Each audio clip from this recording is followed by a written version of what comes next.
Now, tonight's adventure into the unknown. Shut up and sit down.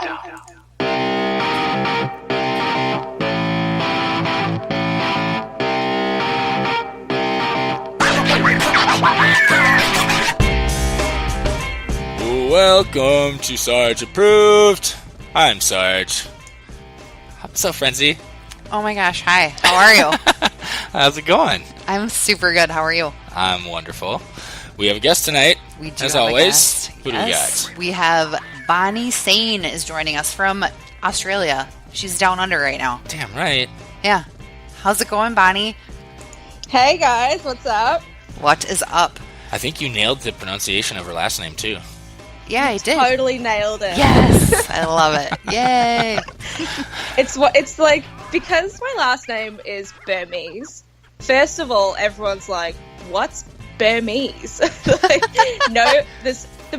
I swear to God, I've only met like 2 people that have, and I've been asked this question a billion times around what my last name is, and yeah, I've met about 2 people that were like, "Oh yeah, it's Burmese," and that's it.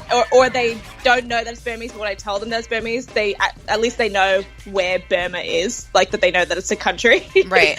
But yeah, apart from that, that's everyone else wants to call me Sign or Scene. And it's one of those things where I just go with it now. Like, I'm like, yeah, Bonnie Sign, whatever. Like, just pronounce it however you want to pronounce it. That's funny. I did know that Burma was a country. I unfortunately am bad at geography, so I don't know where it's located.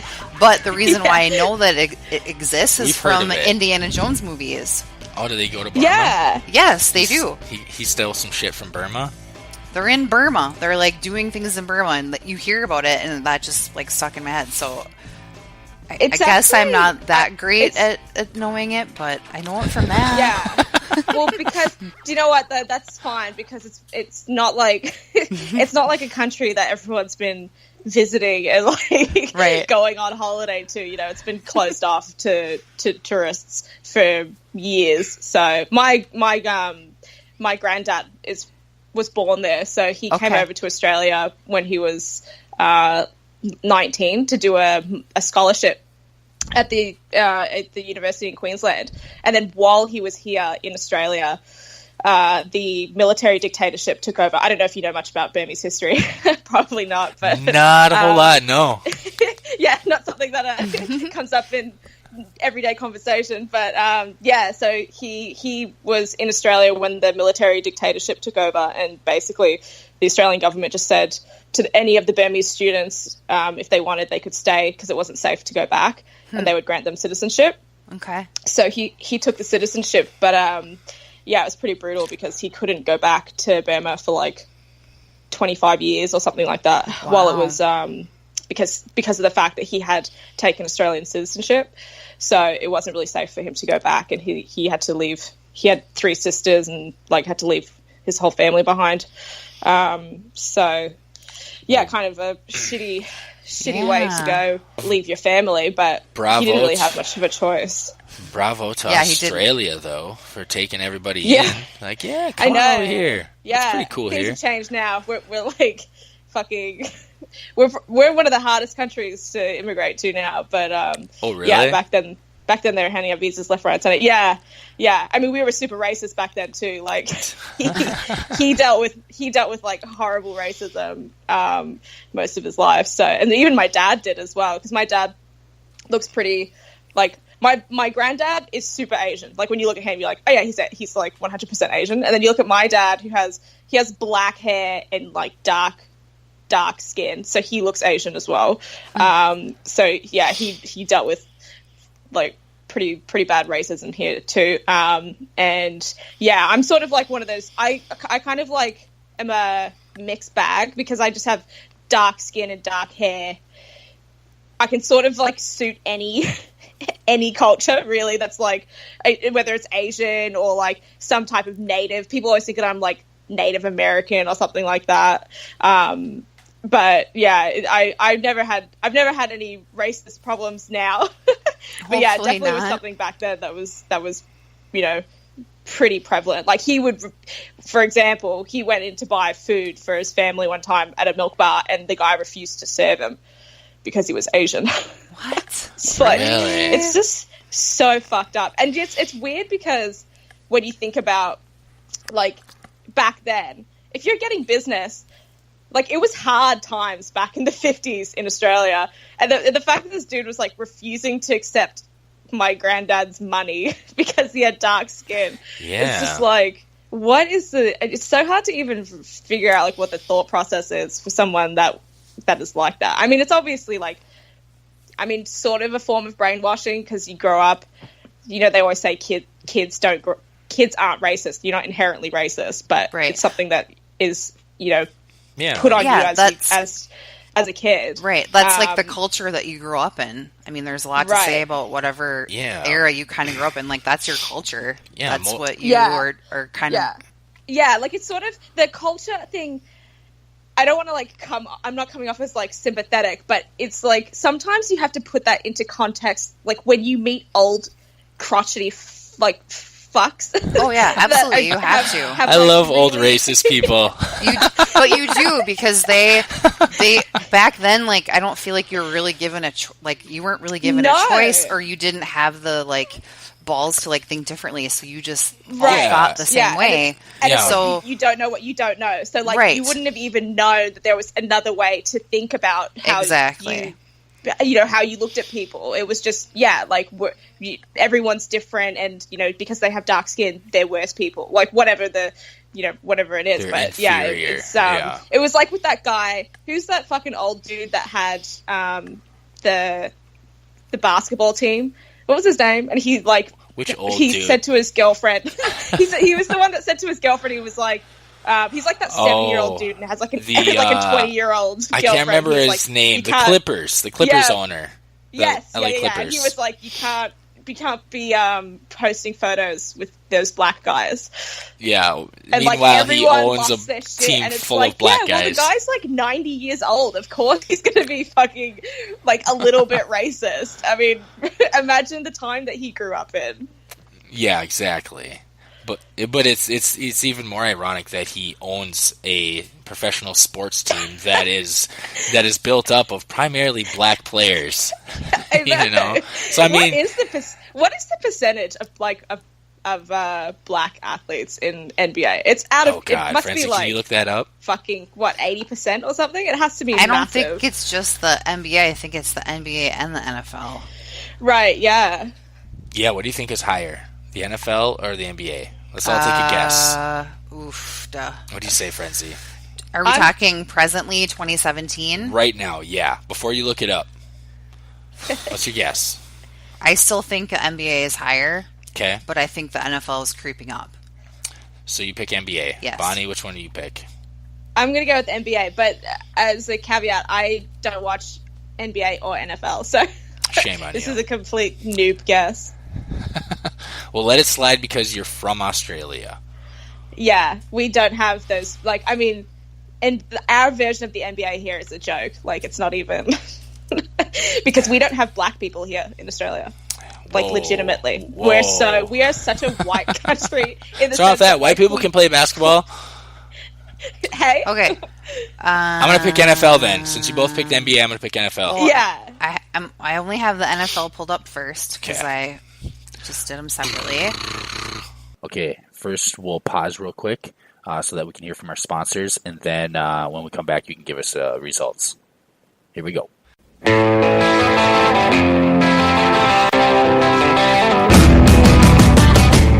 Sarge here. Frenzy here. They're here to tell you about our sponsor, Northland Vapor Company.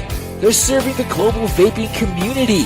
What they do is they provide quality and non-costly e-liquid. For all you vape heads out there, this is important. They source top quality raw materials and do not use any artificial coloring, preservatives, or sweeteners in their products. That's awesome. They also have 13 amazing flavors that come in 2 different sizes.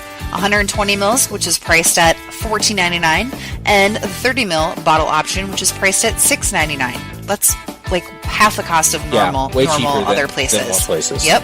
And they have some awesome flavors. The most popular right now is called Nuts and Cream. You're going to love these nuts. Oh, I do love these nuts. And they also have another flavor that is called Tangerine Dream, and it is oh so dreamy. Northland Vapor also has a premium line called Apex. And these Apex Wicked comes in 30 milliliter bottles for $9.99 generally and has 7 flavors for your blowing cloud pleasure. Northland Vapor also offers free domestic shipping on orders of $50 or more. And free shipping on international orders of $100 or more. Everybody loves free shipping. Yeah, that's Hell awesome. Yeah. You can check out their website, northlandvapor.com, and use the code SARGE20 for 20% off e-liquid and swag. They have some pretty sweet swag. They got some badass swag. Awesome hats, t-shirts, stickers, all the yeah. things. And while you're there, make sure that you sign up for their Northlander Rewards program. You can earn points towards future orders, get discounts, savings, get promotional stuff, find out when new flavors are coming out. Just do that. And make sure Northland Vapor Company is on your radar. Be the cloud. Do it. Do it now. Later, fuckers. Bye.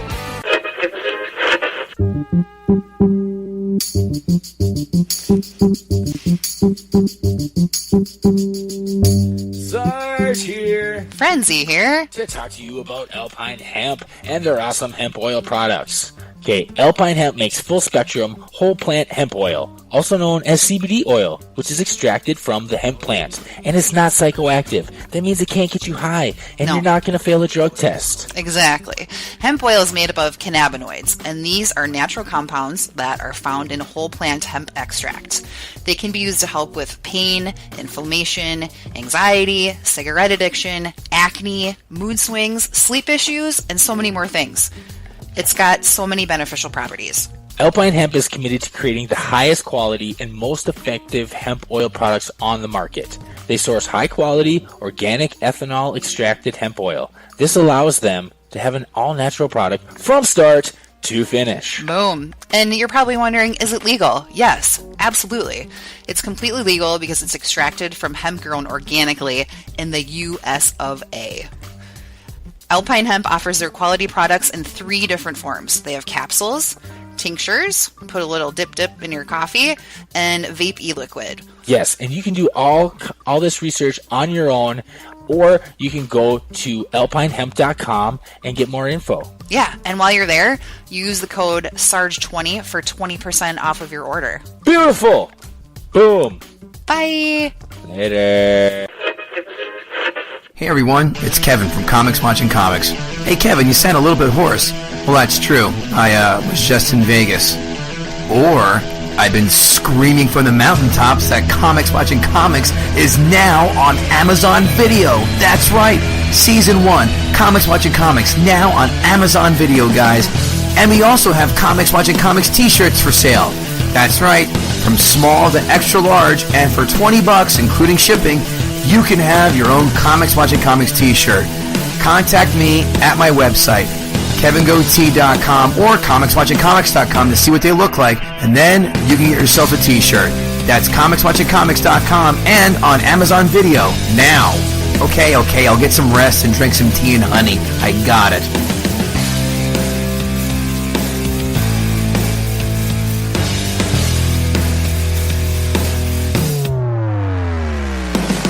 Hey everyone, it's Kevin from the SportsBook Box Office Podcast. What's going on? In the next month or so, Jeff and I are going to be having on the show Gino Bisconti, Season 5 panelist for Comics Watching Comics, as also can be seen on the show In Hot Water and on HBO's Crashing. We're going to have Brandon Scott back on the phone as well to do NFL talk. Brandon is the handicapper extraordinaire, the guy who the film Two for the Money with Matthew McConaughey and Al Pacino was based on. So, big heavy-handed gambling talk because, let's face facts, kids, 'tis the season with NFL right here. But don't worry, we're still going to talk about baseball playoffs and how Kevin's Yankees are looking pretty good for the playoffs, while Debbie Paul's Mets are just used to being the Mets. Sportsbook Box Office Podcast, iTunes, Google Play. Just want to say thanks so much for listening, and be sure to spread the word to your friends if you like the podcast. Again, thanks for listening. And now back to Sarge and Frenzy. While the percentage of African Americans in the United States stands at about 13%, the percentage of players in the NFL who are African American is much higher, roughly about 2/3. 66% of the NFL is currently African American. Okay. That's actually not quite as high as I thought it might be. I was thinking 80%. Yeah, high 70s, something like that. I was thinking 70. I was thinking like 120%. No, I wasn't thinking 70. No, that's the NFL. I was the thinking NFL. the NFL was lower. Yeah, the NFL was 66%, right? Yeah. Right, yeah. I'm right. guessing NBA is 80%. So, of course, they don't have the same... Can't you just type in NBA instead and then it brings up the information? I don't know. What's it on? Like It's like a drop box, like pick NFL, Black NBA. Sports Stats? Yeah, no. Yeah, .com.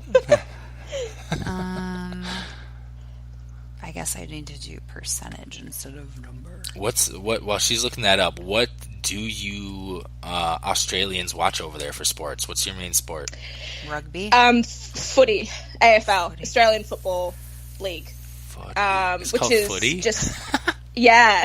Yeah. That's adorable. It's Aussie rules. That's what we call it. All right, I got it. So NBA is 80%. Oof. According to Boom. this page to Bleacher, and then NFL is 68. All right, you girls win.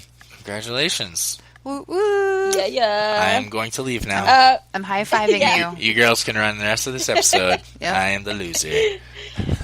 Yeah, we have AFL, which is like a it's in terms of like entertaining sports. Is that I think it's soccer? the most it's football, as in like you have like NFL, you've got American a footy, football. but the difference is that you can kick it, you can bounce it, you can't throw it, you have to handball it. Bounce So there's it? like elements of rugby. Yeah. What do so you like you have mean? to Like bounce the dribble ball it? I think it's every 15 meters when you run with it, you have to bounce it. The reason why it's so entertaining though is because it's just like they go hard 100% of the time. There's no stopping and starting. It's not like you would, in the NFL has like you have the offense and the defense and you have the game plans and all that shit. Like it's none of that. It's just like these guys all running on this field for fucking an hour, basically. Like chickens with their heads cut off. There's no strategy. So it's soccer on meth, basically. But it's football. There is strategy. They like in terms of like how they play. There's definitely they have strategies around how they play, but it's just more so like it's a lot more loose, and because of the fact that it's you have to have like a 360-degree awareness when you play. So because you can get tackled from any angle. It's not like in rugby how you're just always. You're moving forward, or like the same with NFL. You're always moving forward. You can't go backwards, sort of thing. Francie's got a video. Sorry to interrupt. Francie's got a video pulled up right now of AFL highlights. It's like it's like you're right. It's like soccer. It's like soccer and American football and like rugby, kind of all. Yeah, it's fucking fun one. to watch. Like. It's fun to play too, just have like kicking the footy around, but it's so much more difficult. And the thing that I love about it is that they don't have any helmets or like padding or anything. It's just like short shorts, singlets, and they're wearing like footy rugby. boots. I feel like their I feel like their outfits are like prison outfits that you would go swimming in from like the 1930s. Those outfits, maybe they're if they allow you basically to the swim. same. Yeah. That's like what they wore back when footy first started. Those like little short shorts. They've always worn those since So I don't even funny. know when AFL started, but it's I know it's like why are we still wearing those tiny little shorts? So that's the big sport over there, huh? Like we have and then like and then rugby is definitely popular, but it's nowhere near as popular as footy. Footy is like so for example. When the UFC came down here for the Ronda Rousey Holly Holm fight, I went to that fight, and it was at so where I live in the state Victoria in Australia, and Victoria is like in terms of all the states, it's the one that's like the most crazy about footy. So whenever we have football games in Melbourne, it's like a massive deal because we just have such a huge fan base. So we've got some big stadiums because obviously like attending the games is it's just like a thing that everyone does. It's so popular. So we have these stadiums that fit like 90,000 90,000 people, 100,000 people. Oh, wow. And when the UFC came, the fight was at, you know, our big stadium, and it was the biggest UFC turnout that they've ever had, which was it ended up being 65,000 people that attended. Wow. And the stadium was like, it was just over half full. And if you went to see like a game that had, you know, two of the better teams, that stadium would have been packed. It would have been filled with like 100,000 people. So it's like, if you put it in that perspective, where like the UFC had this huge main card, there's like, they've got a massive following in Australia. It was the biggest turnout they've ever had. But for like 65,000 people to attend a footy game here, it's just like, that's normal. It's no big deal. So yeah, that's cool. It's one of those sports where it's just like everyone follows it. And then any other sport behind that is sort of like secondary, whether it's cricket or rugby or soccer. But yeah, probably like cricket and footy are the main two. Cricket is the most, like, I just don't even know how people can watch that game. Have you ever seen ever seen any footage of cricket? It is so boring. It seems like something you'd play like on an old people's vacation. That was a wicked googly. Right? Don't they have googlies? Is that what they were playing in that commercial? Yeah, and that Seinfeld commercial? I think so. That sounds right. They call shit googlies. Those games can go for like 5 days. They have test matches that go like just. No. Yeah, I know. Yeah, and they do it it's a summer game. So these guys stand out in like 40-degree heat, which is, I don't know what, 110 or something over there. And they just stand out there all day for like 5 days straight. It's so boring. It's like, I don't even, and they wear full length pants, like full length tops. Just sounds hideous. Sounds like they need to update their game a bit. They're living in the past.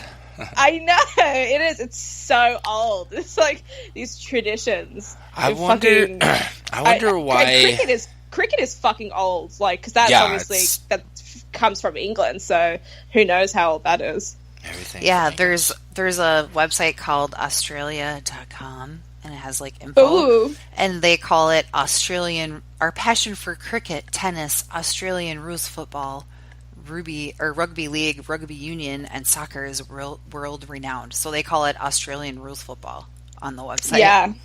Yeah. Arf. Instead of footy, right?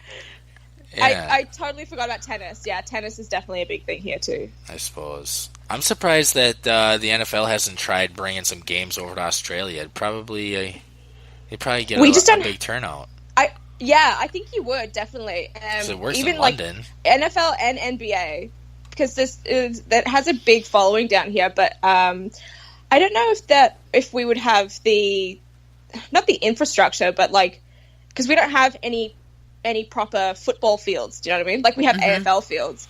Right. We have footy fields for our version of football, but what's the size of the field? Well, it's pretty fucking big. Let me find out. Hang on. How big? It's an oval shape too, which is... Oh shit. Yeah, that probably would work. I'm sure though, if it was lucrative enough for the NFL to have, you know, 1 or 2 games a year like they do in London, that they would bring in the people to alter that stadium and you know, retrofit an NFL-sized field in there.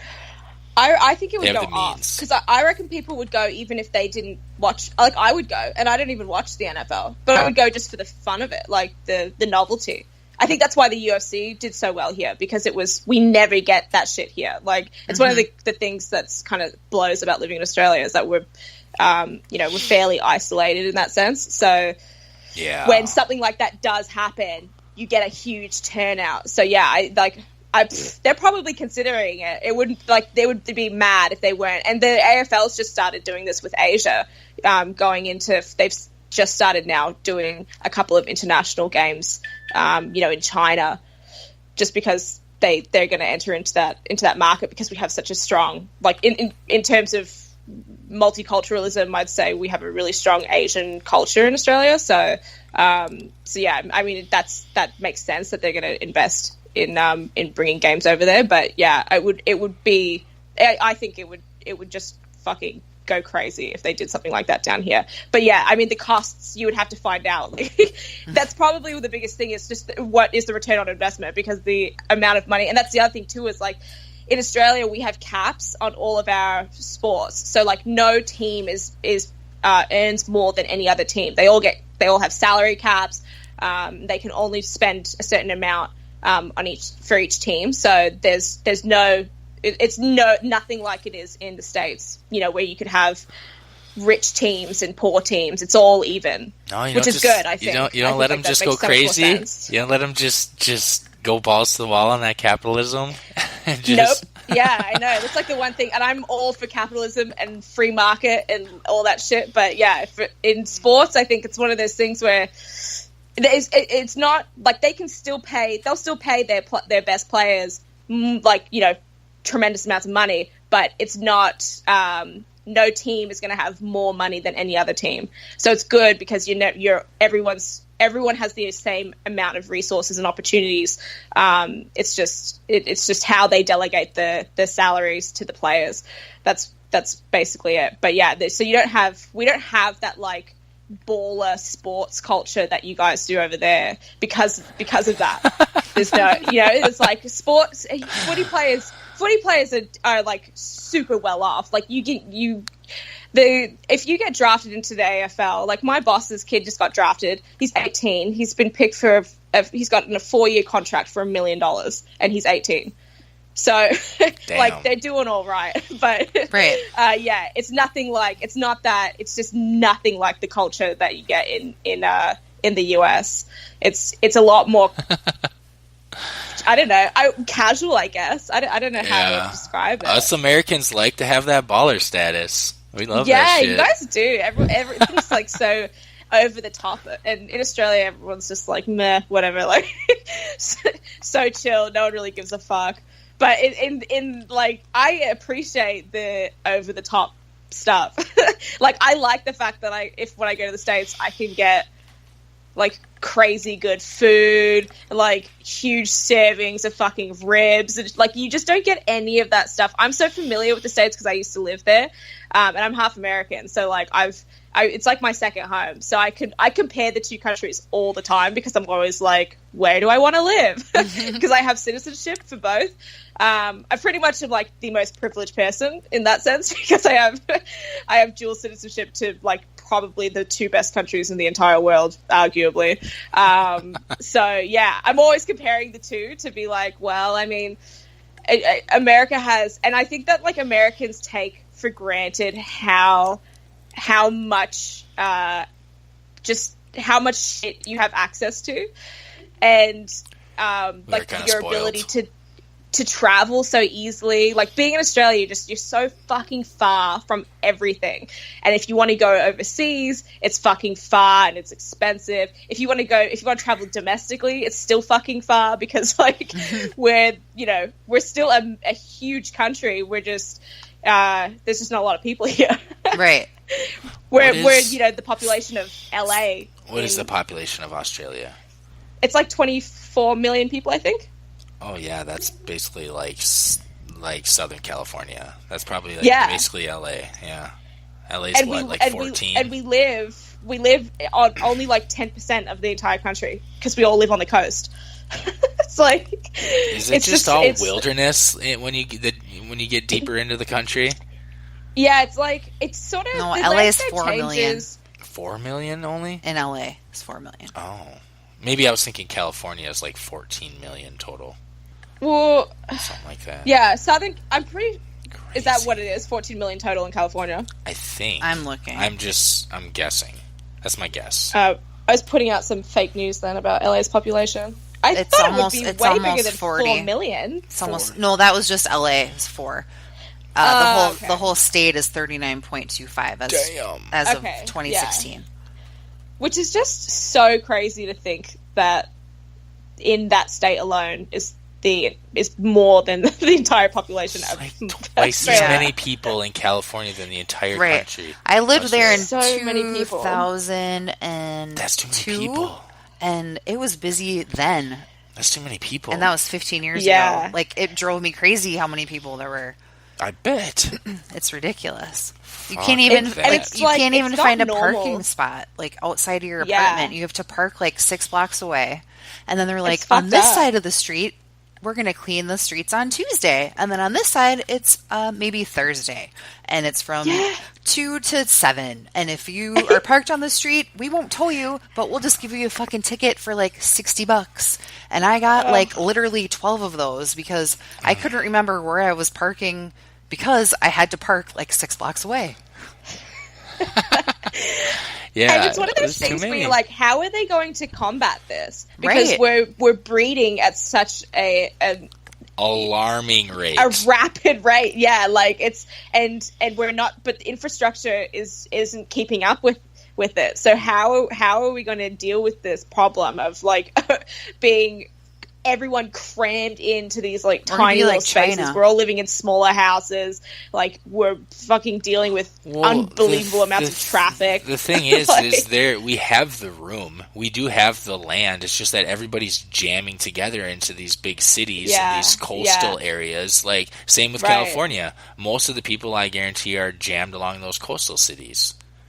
Yeah, I mean, yeah, exactly. It's just the problem with Australia is that the bigger problem with Australia is that because the middle of the country is just fucking desert and it's just uninhabitable, like there's nothing that we can really do in building up an infrastructure or like moving people into the fucking middle of the desert. So you find that it's the same thing here. We're having the same problems. Like everyone wants to live by the beach, and so all the coastal suburbs, real estate prices are out of control. Like we're in such a Australian real estate's been in a bubble for probably like 11 years, but it's to the point now where it's so hard to just enter into the real estate market because the demand is so high, and we're not. There's no way that we can keep up with it. I was reading something the other day about the fact that, because Melbourne as well has been voted most livable city for like, it's always Melbourne or Vancouver, they go back and forth, but for the past, I don't know what it was, 5 years or something, Melbourne's been number one, which I find kind of funny because it's like, who classifies things as most livable? Yeah, what does that mean? It's so subjective. Yeah, what is their criteria for that? What makes a city livable? It's totally Yeah, opinionated. There's no... Exactly, yeah. So what they look at is like, they'll look at employment. I think they look at like what the percentage of unemployment is. They look at like things like your sewage system and water. They look at like how clean your water is. Annual stabbings. It's How many yes. people So get some stabbed? stuff makes sense, I guess, but yeah, it's a weird list of things. But I've always thought that was such a bullshit like competition of best city in the world, because like what for me, I could be like, no, Melbourne sucks because of this, and this, but someone else could be like, oh yeah, it's the perfect city. It just depends on what you like. Like Melbourne we don't have access to any. Like if you've been to Vancouver, I think Vancouver is pretty high up there in terms of best cities because you're right in the middle of everything. Like you're on the water, you've got mountains in the background, like you can go and do the grouse grind if you want to. It's like not very far from the city itself, and then you've got an awesome like central business district. It's just like so easy. It's really accessible. It has great public transport. That's another thing that they look at, like your public transport system. And in Melbourne, like we have a shit public transport system. So, I don't think. I just don't know how Melbourne is even how it's number one, and everything's so expensive here. Like they're saying Sydney is like the most expensive place to live behind New York. So, like, Oh, wow. how? Is it How the because fuck you guys is it? are you guys not creating anything over there of your own? Are you Yeah, having everything's that's the thing. everything's coming in from it's become that I think that over the last 10 or 15 years, it's just become we're simply importing everything now. It's too expensive for people to make anything in Australia. Everything is like in terms of tariffs, or if you get like regulations, it's so hard to be an entrepreneur here. And that's another problem too, is that anyone that is an entrepreneur or that, you know, has ambitions to you know, start their own business or create some type of new technology or design or whatever it is, they leave and they go to the US because there's not enough support in place in Australia, and there's a lot more of a focus on the employee rather than the employer. So anyone that's an employee, like, you're going to get the benefit of the doubt. You get all of these sort of rights that you wouldn't necessarily get as a business owner, which I think is kind of fucked up, because at the end of the day, like, the business owner is the one that makes all the sacrifice. You know, they're the person that, I mean, this is the argument for capitalism itself, but it's that if you're starting a business, you're doing the self-sacrifice, you're putting up all the money, you're the one taking 100% of the risk, and the statistics of you actually being successful aren't great either. So so when you do become successful, and then you can hire other people, and then all of a sudden these people that you're hiring feel like they're entitled to, I don't know, earning more, because it's like that argument of, you know, if someone's a business owner, it's like, well, you're rich then, you're a business owner, so, like, you can front up the costs. And it's like, well, no, that's not the fucking point. Like, right. The point is that I had all this hard work, I made all of these sacrifices, I underconsumed so that I could, you know, potentially meet this demand that I've found in the market. And then I just don't think it's like I don't think that it's the ideal way to motivate people, because what's the point? I guess that's the argument with communism or socialism. Like, what's the fucking point of, you know, being ambitious and motivated and inspired to do your own thing when everyone's the same? And, like, no matter what you do, you're all going to get paid the same. You're all going to get treated the same. Like, why would you be a fucking doctor in a communist society? Right. Like, why, if you're going to get paid the exact same as everyone else, why would you go, like, fucking study for 10 years and, you know, get into hundreds of thousands of dollars of debt, and to end up just being, well, I mean, you wouldn't be in the debt if you're in a communist society, but still, like, no one would fucking do that. It's pointless. It does seem like it can definitely stifle creativity and ambition, for sure. That's exactly what it does. And this is something that I think is quite interesting when you look at sort of the direction that we're heading in now, where we're seeing, like, this uprising from the left with and you know, with Bernie Sanders and the support for socialism. I think it's one of those things where, like, it sounds good, but then when you apply it to your own life, and if you can, like, put yourself in an example, or if you're trying to explain how socialism works to someone that, you know, maybe thinks, oh yeah, like, free education, that would be great, or whatever, redistribution of wealth, like, the concepts sound good, but in reality, from the research that I've done anyway, it doesn't look like it works, partly because socialism always seems to turn into communism, which then just turns into, like, a totalitarian dictatorship anyway. But every damn time. That's it, yeah. But it just makes more sense to me to just say to people, yeah, cool, let's just run a free market supply and demand scheme, and everyone has the same opportunity, because anyone can start a business if they want. Deregulate everything. Like, this is and this was something that I think was interesting with you know, like, the Occupy movement, and then going to, like, this whole attack on the 1%, and I was very much, like, when all that was happening, I was one of those people that was like, yeah, fuck the 1%. Like, I felt the same way.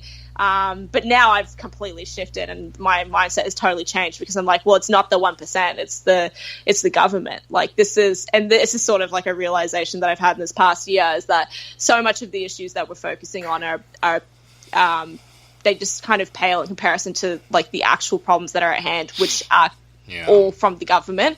Like, this whole idea for the 1%, like, bailing out the bankers, fuck the bankers. No, fuck the government for bailing out the bankers in the first place. Like, if the loopholes are there, and if the regulations are there in the first place that allow these companies to do what they do, then then it's the government's responsibility, not the people that are trying to rig the system. And if they're trying to rig the system, they're doing it for one reason or another, whether it's malicious or they're doing it because they are getting fucked over by the regulations. I mean, the top 1% of the US pay like fucking 41% of the entire income tax anyway. So like this idea of, oh, well, we have to like punish people for being successful if you're talking about like redistribution of wealth or taxing people more, like that doesn't make sense either, because why would you tax people more the more successful they are? Like what's the benefit of that? Wouldn't you prefer, I mean, and this is me coming from a libertarian perspective, but just do a fucking flat tax then, make it all equal. If we want to be on the same page, which is so much of the argument from the left about, you know, we all need to be equal and everyone, I mean, apart from if you're a white male, you're definitely not equal, then you should be treated like shit because you're a privileged cisgendered man. But yeah, it's like the idea of equality, and yet there's no equality because you want to punish people for doing well in life. Like and those are the people that are creating jobs too. Where like who's going to be paying for all these benefits that you want when you're going to be taking more money out of the business, and then giving it to the government? It's just like such a fucking insane idea to me. Why would we want to have a bigger government? Like at what point in your life have you ever dealt with anything that's run by the government where you're like, this is awesome. They've done a really good job here. It all does kind of end up trailing back to the government when you're looking at everything, you know, as Absolutely. one big picture. But there's, you know, there's the contributing factors that you know start down that trail, like people who are, you know, complete wastes of space, and all they want to do is take advantage of the system. And I know that's because it's there, it's presented to them, so it's an easy thing for them to take advantage of. And then you have you know, plenty of greedy white men, you know, the old white dudes with billions and billions of dollars, and nobody's willing, whether you're one of the 1% or you're one of the lower class, you know, taking advantage of whatever benefits you can. Both of them are greedy, and neither one of them is willing to have any type of balance. You know, like nobody's willing. And same thing with the government. There's no balance to anything. And I agree, giving all your money to the government is kind of a borderline retarded idea, because we don't get a receipt. You know, we don't get a receipt saying where our taxes went. Saying, I know. What the fuck? I was just talking about this on my podcast. Like, why the fuck do we not get every transaction that we ever have with any business? We get a fucking itemized receipt, and yet for some reason the government, we're just like, oh yeah, cool, like you guys don't need to be kept accountable for anything. Just give us your money, and just don't worry. They don't know where it's going. That's why we don't get one. They're just taking it and then distributing it where they feel they need to later. We need to put some of this in there. Some of this in my pocket. $6 trillion is missing. I need a raise. I need to go on vacation. Like, I haven't been on vacation in so long. Not all those zeros. It doesn't even fucking sound real anymore. When we're it doesn't. When there's 6 and you like look at the deficit, and you're just like, how? You look at the deficit. You look at trillions of dollars that just go missing. Yeah, and it all just sounds like a fucking cartoon after a while. It doesn't even. It's like, why are you even keeping track anymore? Yeah, let's just start over. These aren't real numbers. Can we just start over? Yeah, it's almost condescending. Like when they comment on where the money's going, and you're just like, there's no one even fucking know. If the government, if the Pentagon could just randomly lose, like, I mean, whatever. What was the number? Was it $6 billion? I think it was Pentagon lost 6 or couldn't account for $6 billion. It was either I'm pretty sure it was billion. I don't think it was trillion. Back in like 2001 and shit. Yeah, it was. I can't remember if it was billions. It might have been trillions. I think I was gonna say where did that trillions. Go? Where did that go? Trillion. Pentagon can't find $6.5 trillion. Like, are we living in a simulation? What the fuck? I can't even count that. Was a trillion even a thing before that they announced that? Yeah, they had to create. You know that announcement came out, and they're like, they had to create a new number. And people are like, trillion, that seems like a lot, but I don't really know how much that is. Okay, cool. That's it. And that's the thing, though. It's like we get so outraged over these like personal things, or like over a name. Do you know what I mean? Like, but when it becomes a number that's so you can't even comprehend it, Yeah, or like when there's exactly. when it's statistics rather than so like for example, a black guy gets shot by a white Yep. cop, everyone's like, oh my god. But then Yep. when you look at the statistics of like black on black crime, no one bats an eye because it's a statistic, it's a number, it's not personal. And it's the same thing with like $6.5 trillion. Everyone's like, well, what the fuck? But then do you know what I mean? Like it's just no one really cares about these. I was watching the news last night. This is just has reminded me. I was watching because the footy was on, so I was watching the footy, and then after it finished, the whatever it was, the fucking 7:30 news came on, and I never watched that shit. Like I don't even watch normal television because I just can't stand normal television anyway. Like the shows that come up are fucking. It's just so horrifying and just like disgraceful. That's the garbage that's being produced. Is this Australian TV or American TV you're getting? Australian TV. Like But soap operas? It's the same. It's all like just like the reality shit, The Bachelor. Oh, yeah, fucking gross. No. Cooking. No. Like 7 million cooking Yo. competition No. shows and Nope. like home redesigns. I don't have and shit cable like that. anymore. No. Just Netflix and Hulu. You can pick what you want to watch. Yes, and you don't have to watch commercials. No. And when I'm so spoiled now from Netflix because every time I watch something on normal television and the commercials come on, I'm like, what the fuck is this shit? Like, Yeah, why ew. are we still doing this? I know. Why are commercials still relevant on like normal television? What's But gonna yeah, happen? So the news came on, and I was like, this is the stories. Literally, one of the fucking stories that came on was about there was some like. I don't know, there's some fashion week or some modeling thing happening right now. And it was like 5 famous old supermodels had all been reunited for this fashion show. Jesus. And that was the news story. It was like What? these 5 supermodels. I'm like, oh, is this, what the fuck is going on? That's like, breaking why- news. Why Yeah. are we watching People this? need to know. There People need to see that. and when you know like what's actually going on, and when you have to go because like I'll get my news from alternative media sources, or like most people get their news just from Facebook and Instagram. If you're part of like certain groups on Facebook, most people get their news that way now. But yeah, it's like when you actually go deep into like the fucked up stuff that's going on, and then you watch just mainstream news, which is like, next up, the 5 top supermodels all get reunited. You're just like, oh, okay, we're just, this is all like a fucking pretend or something. Like that's when you feel like you're really being manipulated.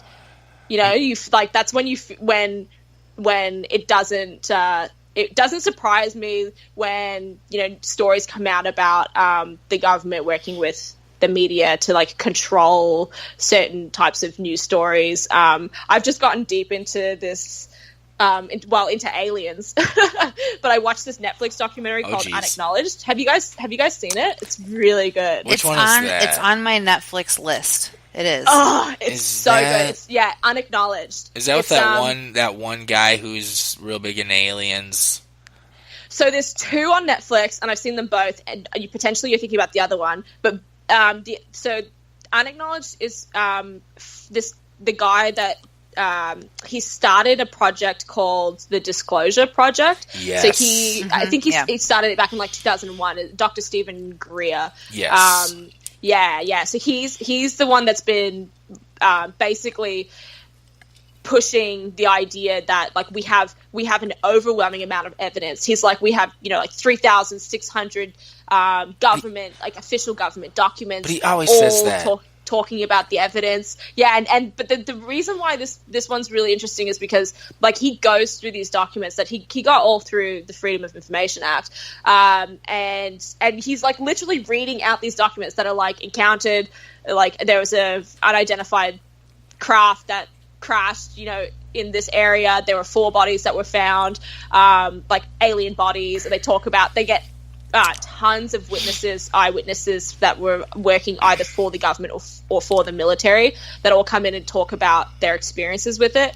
And they all say that all of their stories are consistent, and they all say the same thing about the fact that no one talks about it because they literally get threatened that they will be killed if they talk about it. Do you remember it was maybe 4 or 5 years ago or so, he was coming out with this documentary about how they had discovered an alien body. I can't remember where they found it.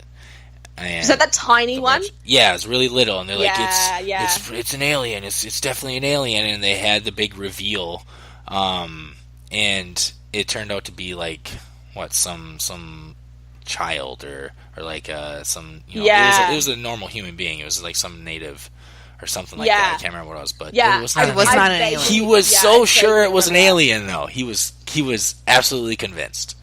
You know what? It doesn't surprise me though, because if you're like balls deep in that, and if you've been doing it for so long, and his whole angle is that he's like, he says that the strategy behind how they work with this is that the government works with the mainstream media to make sure that any UFO stories that come out, that they're ridiculed, and that they'll put out the stories that can be easily debunked, and even if that also means putting out like fake UFO stuff, and then the real stuff, the stuff that's harder to explain, gets sort of like it gets blacked out. So anything, and they in this document that he has, it's saying how the government said, I can't remember what the official government document it was, but it was talking about the steps that they had in place to help with spreading this idea that, you know, like if you see aliens, you're crazy, sort of thing. Which is it's funny because 5% of the population have claimed to have had some type of either experience with seeing a UFO or like, you know, having an alien encounter. But 5% of the population, like, that's a fuckload of people. And I think it's sort of disingenuous to be like, oh yeah, like it makes sense to me that that would be the approach, that you would just ridicule anyone, so that when someone comes out and says that I've seen a UFO, everyone's like, how? Yeah, sure, like whatever. He's like fucking crazy. That's such a smart way to go about it. And the really interesting thing from the documentary that to me sort of put it all together was that, because I've always been like, oh yeah, it makes way more sense that there are aliens than there aren't aliens. Like, if we're living in an infinite universe, the fact that if we're the only living thing in this entire universe, like, that just doesn't make sense at all. Right. Statistically, it doesn't make sense either. Right. So no. I think if you're going to look at it just from like a purely science based thought process, it makes more sense that there's something else out there. Yeah, the odds that there's something out there is very, very high, but the odds that there's something out there and they have the ability or the desire to come to Earth, that one's a little harder to believe. Yeah, well, so what they were talking about in this documentary was... Hey, I want to pause you for a second. Have you seen Sirius, the documentary that follows Stephen Greer?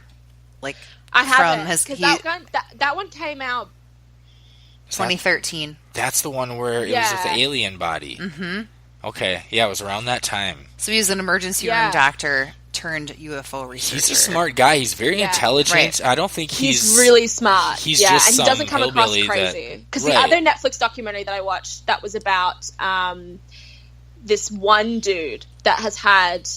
Apparently, he's had the most alien encounters. Like, he's out of everyone, and so he's got the most footage. And I watched that and was like, it was just too much of it. I was like, I don't know. I just don't know, because it's this one dude. So how much can you? Do you know what I mean? Like, how much can you believe from this one person? Whereas, like, with this other one, with the Stephen Greer documentary, because they have so many witnesses from so many different departments, but all under the government or the military, and all the stories are consistent. That's what's compelling. But his whole stance is, if they are coming down, and they want to communicate with us, like, who's in charge of that? Who's going to be? And shouldn't the people have some sort of input on that, or at least shouldn't we be kept in the loop around, like, I don't know. In order to designate politics. But in order to designate someone as that, you have to actually acknowledge that they are. That's it. Real. Yeah, and see, the thing is, if they acknowledge that there is aliens, that we are getting visited by aliens, and what Greer is saying is that they have the alien technology, which is like the idea of, you know, like Nikola Tesla's free energy, where it's like you can have it was pretty much like a cup, like a mug, the size of a mug, can power the entire ocean. Yeah, right? it was basically like Wi-Fi electricity. Yes, yeah, and it just makes any like fossil fuel industry redundant.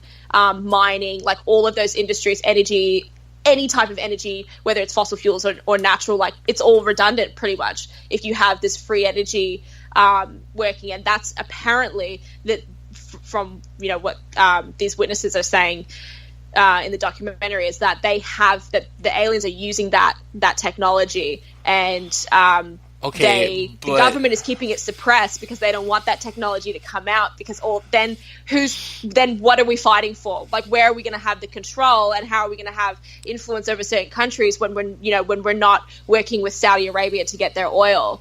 So there's that, and that to me, I was like, well, that makes sense. That you would keep these alien encounters under wraps because you don't want the technology to come out. And like, we know that they do that the government does that. They'll suppress technology. So I that part I was like, oh yeah, that's fucking convincing. But yeah, it's hard because there's no actual like hard evidence. I mean, there's hard evidence in terms of like seeing footage, but I think what would really turn people is if they came out tomorrow and was like, here's a spacecraft. I think that would convince most people if they saw an actual spacecraft that had, technology that we haven't ever seen before. But how would that work? That would probably be the most convincing. Because with Tesla's technology, where you basically, wasn't it using like radio waves or something to have electricity just like basically in the air? Yeah. Like, so you need to have an atmosphere, right? You have to have an atmosphere like we have here on Earth for that technology to work. How are you gonna? And so then you'd have to assume they have the same kind of atmosphere on their planet, wherever they're from. Yeah. But there's no atmosphere in outer space. That whole travel, we have to burn fuel and create fire. The travel thing is. Yeah, because the travel part is interesting because from these key accounts of these military guys talking about, because they say that they have that the military has these UFOs and they study them and you know they figure out how they work, and that's where they came in. That's when they started talking about like the Tesla free energy stuff. But yeah, they were saying that there was this these guys were doing they were like fighter pilots, and they were doing just like a flight out, just, you know, like a random test flight, and then all of a sudden like a UFO came into like onto their radar, and they were trying to follow it, and like there are multiple guys talking about this story, and they were saying it was that like 1 second the spacecraft would be, you know, like heading right, and the next second it would be like going up, and the next second it's down, and like they just didn't even know where the fuck it was going because it was moving so quickly. So they like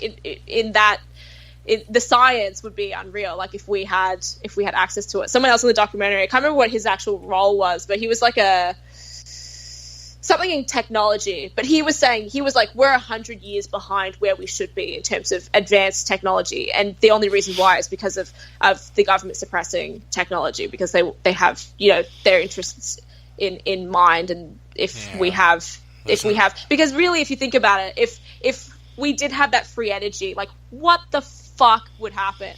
Because you're wiping out so many industries. Like war, what's the point of war then, really? Because that's what we're fighting over, is just like control and money. So that when you kind of put all of that together, the conspiracy doesn't seem so crazy, or at least to me it doesn't.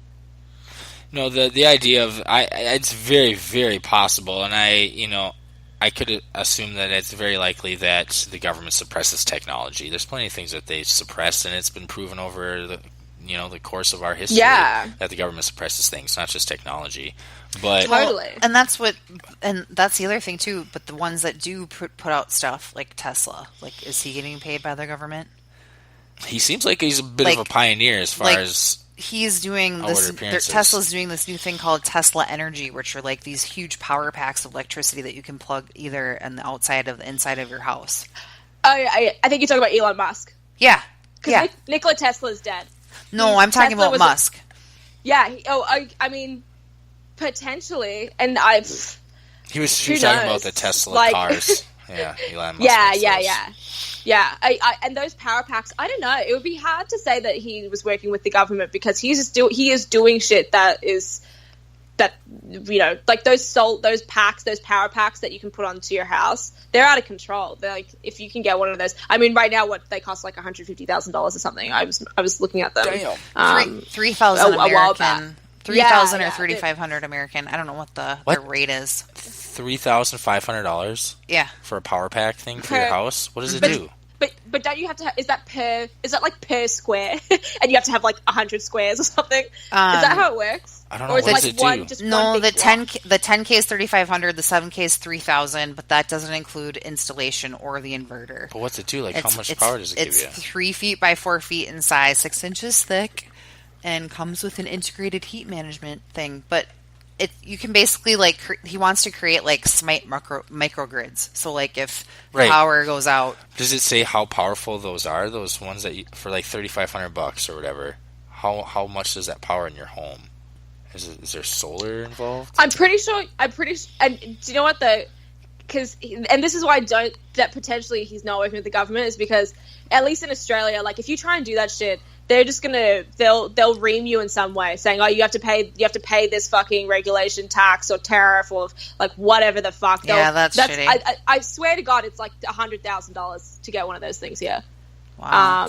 And even if you get solar panels, wasn't this the thing that happened when solar first came out? Like everyone got solar panels, and then I don't know if that was just something in Australia, but you got solar panels, but then no one could use them. You had to get some type of like approval, or you had to go through some process. Like you couldn't just have your solar panels and then just like hook sure it you had up. to have permits Yeah, there or was some shit. there was some really weird. It was like you have to wait like a year, and then you can start using them, and you'd have to fucking pay this fee for it, and like it's just like you have to jump through all these hoops to just have fucking solar panels. Yeah, it sounds like heating your house up. through a lot of hoops just to do anything that you want to do that's like outside the box. And that's gonna exactly. take away from the rich white dudes, the old white dudes, and their paychecks. It's bullshit.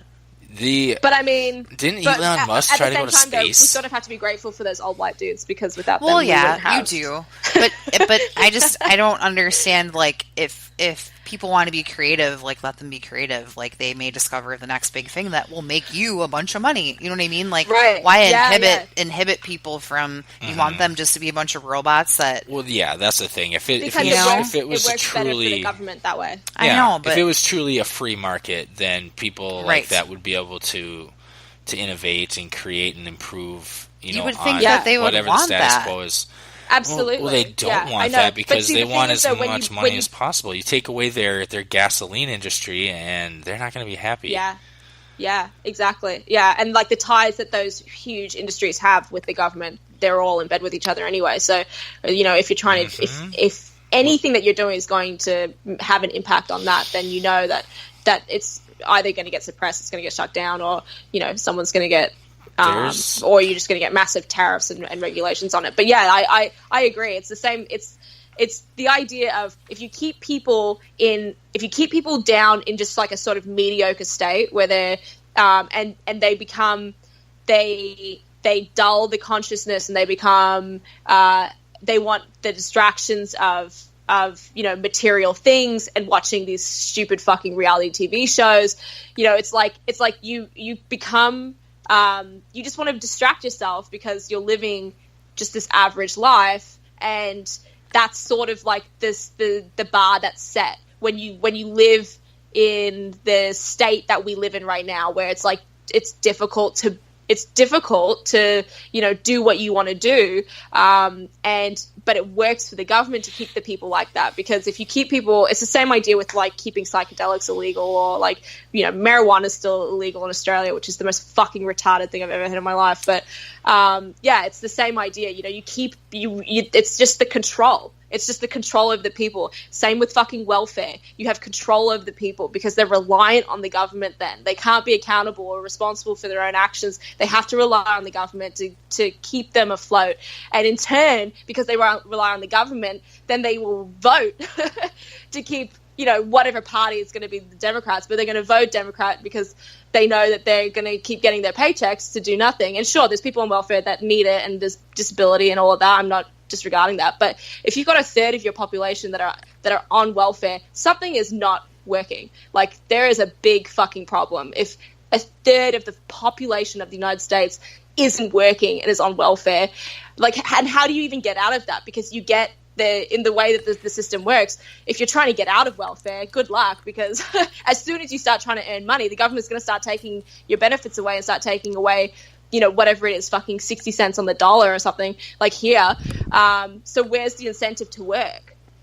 How do you and if you listen to any type of either like libertarian or conservative economists, and they try and explain like the process that it would take to get people off of welfare, you're sort of fucked, because it's become so ingrained now in society and people are so reliant on it that you would have to do like a very slow, gradual way to get people off of it that, would have to involve something like that they wouldn't lose their benefits or they wouldn't get taxed up until a certain point where there was like, you're at the point of no return. Like, you would never go back to, so like, for example, if you got $10,000 of benefits or $10,000 on welfare, you could then go get a job and earn up until you get paid, let's just say $25,000. And through that time between the $10,000 and the $25,000, you don't get any the government doesn't take anything away from you. All of that money that you earn is for yourself. And then when you get to $25,000, then it's like, okay, well, you're off welfare now, but you would never go back to being on $10,000 because $25,000 is going to make your life exponentially better. But it works when you keep people in the state of poverty, because then again, they're reliant on the government. It's like, you need the government. And there's this idea that like, if we were in, people argue that if we were in some type of free market where it was all deregulated and, we weren't getting fucking taxed 60% or whatever the fuck if you're in the top earning tier, but yeah, like some type of anarchy would ensue. That's like one of the arguments that I hear from people. It's just like, yeah, well, if we didn't have the government, like if you're a libertarian, and people are like, well, yeah, if you don't have the government, like, who's going to run shit? People will run shit. Like that's. I don't know. Everybody likes to have a leader. You see that throughout all of history, that people seem to try to gravitate towards somebody that'll lead them and tell them what to do. I know. It's so weird, isn't it? Like, it's so archaic. We're this pack idea animals. That there are these like special people that we're pack animals. That person's the same as everyone else. We like to be in packs. I mean, obviously there are some people that are very smart, and like, you can definitely, there's people that add more value than others, but on a whole, like, I don't think that there's anyone really that is qualified to be the leader of the fucking country. No, exactly. If you shouldn't, nobody should want to be the leader. Nobody should want to be it shouldn't be one person. It should be a team of people. Right, and there's they have that whole idea. If you're going to have, sorry, go ahead. Oh, I was just gonna say, like, there's that whole idea of everyone being able to like. Vote on just like on the internet, right? But people also need. There's not everybody, but a majority of the population needs someone to like look up to. Like, they can't. Like, I deal with so many people on a regular basis. I'm surprised they even can feed themselves. Mm-hmm. Like, and it's not to say that they're dumb or whatever, but it's just like, how do you even get through to tomorrow? I don't understand it. How well did you wipe your ass today? Right. Like, did you tie your own shoes? Like, I don't know. Yeah. But see, here's the but I think that when you don't give people the opportunity, or when you create a safety net for them so that they get rewarded for making bad choices, and I'm not saying that no one makes bad choices. We all make bad choices, but, basically the whole point of being human is that you get better as you get older, because you learn from your mistakes and you learn from like the bad choices that you made to make sure that you don't make those bad choices again. So I think that when you create a space for people where basically, like you're saying, that not you personally, but just in general. Like if you have the government saying, oh yeah, well, we will look after you because you can't look after yourself. Right. Well, I think that I don't think that we give people enough credit for like having the ability. If we put them in a position where like they didn't have that safety net, I definitely think that there would be a lot of people that would still fuck up and still ruin their lives. But I think that you would find more people would change because they don't have the freedom to just, you know, have kids at 17 when they're not married and like have no resources to look after that child. I think that people would make smarter decisions eventually. or they go away. You said it, and I agree with you. Like as you get older, like you realize stuff. But I also think experience. Like you can be 18 and dealing with some shit, and like you get through that, and you're like, I'm not doing that again. And you get through it. But so it's exactly. like you said, like it's the age and the experience, and maybe just people aren't as ambitious to like go out and try shit. Like try things, try new things. Like you're never gonna learn anything about yourself if you're just like doing the same shit. It's so easy to be another sheep. It's so easy to be a sheep. But it's so then, easy. And then fine, in your own echo chamber. Right. And then I guess if that's your choice, then you don't ever get to complain about it though, because that's what you chose to do. But do they ever? Yes. Right. But they do. And that's the most annoying part. Like, go fucking do something. Yeah. Yeah, I know. But then they want to watch, like, but again, that's the thing of, like, dulling the consciousness, is that you're stuck in a state of mediocrity where it's not terrible and it's not amazing, but you're just stuck in the middle and you're sort of just, like, in limbo. Right, but you're fine being like, this is what it is. You know what? I know. You girls are depressing me. Well, no, we're not. We're trying to, like, amp people up and be like, don't settle for that shit. Revolution! But you know what? Like, sometimes I look at those people that just don't even, that just don't have any interest in anything outside of, like, their own life and don't have any ambition. But like, that's because they haven't... happy to be ignorant. And right? Sometimes I look at them and think, I wonder if that's nice. Like, I don't think it's nice. Ambition. But there's probably some. I think it'd be like. I think I would enjoy it for a little bit, but I'm too Type A. Where like I would maybe if I wasn't Type A, I don't know. Simple-minded people. No, it's not even simple-minded. Imagine how easy. They are simple-minded. They are. They're definitely simple-minded. They're people that are. I mean, they would be people that have a lower IQ. And they're happy to just. I just call them. I just want to call them like the comfy people. Like they're the monotonous comfies. work. The pajama people. The comfy people. Yeah, they're just comfy with whatever. Yeah, or like people that do, like just manual labor. Any type of job where it's like if you're in a factory line, like that type of. Blue collar, repetitive work. Not necessarily blue collar, because I think some blue collar stuff is definitely like more advanced than just doing the same thing over and over again. But yeah, I definitely there are jobs that suit people like that because they enjoy the repetitiveness of it, because it means that they don't have to. They just have to master one thing, and then that's it. And it's just, you're at the ceiling, and you don't have any stress or pressure to perform better than that. So you can just master this one task, and then you continue to perform that task happily because it doesn't cause a stress on your brain. So right. I think there's total value in having those types of people in our society, because they do those jobs that other people, like, you know, you or I wouldn't want to do, because we are those types of people that would be like, well, you know, okay, I've done this now, and what's next, and what's the next thing that I'm going to learn, and you know, what's the next thing I'm going to advance onto. So there's always like there's a place, but the interesting thing now is like, where is the place for those people once we have everything's run by AI? Like when those monotonous, repetitive jobs and tasks are done by robots, what's going to happen to those people? Yeah, I want to go back. It's a big question. One step before the AI thing. So. Obviously, like, those jobs are meant for those people, but what if you live in a small town and that's the only job that you can get that provides for your family, and you have family better move you're close to? No, you don't want to move away from your family. Like, that's the only option. So I agree with you, like 90%. I would say the other 10%, there's not a whole lot of other options for them, because either go find out and make more money, go move somewhere that you're totally uncomfortable with and totally miserable at, because you're away from your loved ones and what you've known, or stay there and you're 90% happy, maybe 75. But you have to put that into the factors too. But the people with the kind of, you know, the mindsets that like we have, where we want to be creative, we want to pursue things that like actually make us happy, waking up in the morning and going to do instead of just punching a time card every day. Well, yeah, I'm not saying those people. You know, if you have a creative mind like us, like we wouldn't be able to stay in a small town like that and just work at the local factory. We'd go crazy and we'd be miserable. Yeah, Right, I wouldn't accept if we like get the fuck my out. mom was dying and I had to take care of her, then I'd have to stay there. Obviously there's exceptions to every rule, but in general, like we'd get out of that town. But if we're the kind of people that you know you're totally comfortable working that factory job, then you're okay with sticking around because you're comfortable with that comfortable life. And I totally agree with that. I'm just saying that there might be some part of the people that do that don't really have a choice. That's all I'm saying.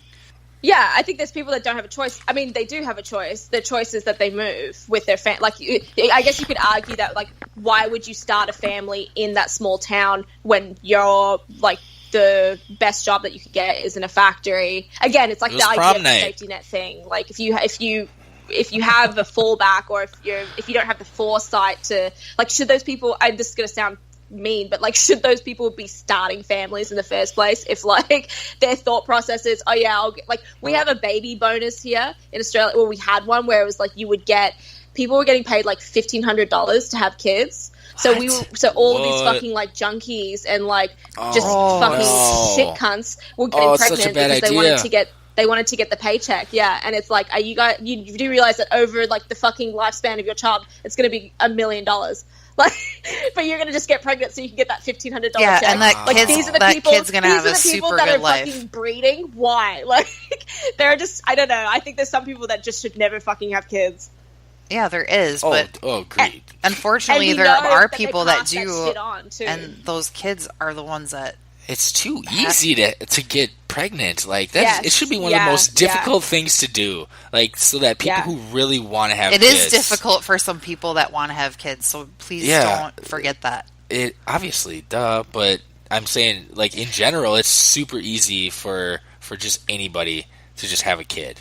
Mm-hmm. I know, like, it's like you have to fill out a form that's like you have to talk about all the shit that you have, that you can, like, all the resources that you have in place to look after this kid, because that's again, it's the idea of the safety net. It's like, if you have a backup plan, if the government's there to say, we'll give you money if you get pregnant, don't worry about it, then it's like, well, I guess we don't have to have any family values or like any commitment or accountability with each other. We'll just, I could just get pregnant tomorrow if I wanted to, and I know that I'll be okay. Whereas if I knew that the government was going to be there, I probably wouldn't. At least I wouldn't put myself in the position to, get pregnant from some fucking random. Because that's the other thing too, is now, like, you don't really need a partner anymore. Right. It's not like this nuclear family. Which just sucks when you have the people that definitely should not be having kids, and they're pushing out 5-6 kids, in a matter of like 10 years, and you have people who like are the kind of people that should be parents and want to be parents, and they're ready, but they're not. But they have trouble, conceiving. They don't even want kids, because that's what they are seeing in people with higher IQs, is that they don't have kids because they're more focused on doing. Right. I mean, AKA selfish. Doing their work and. Okay.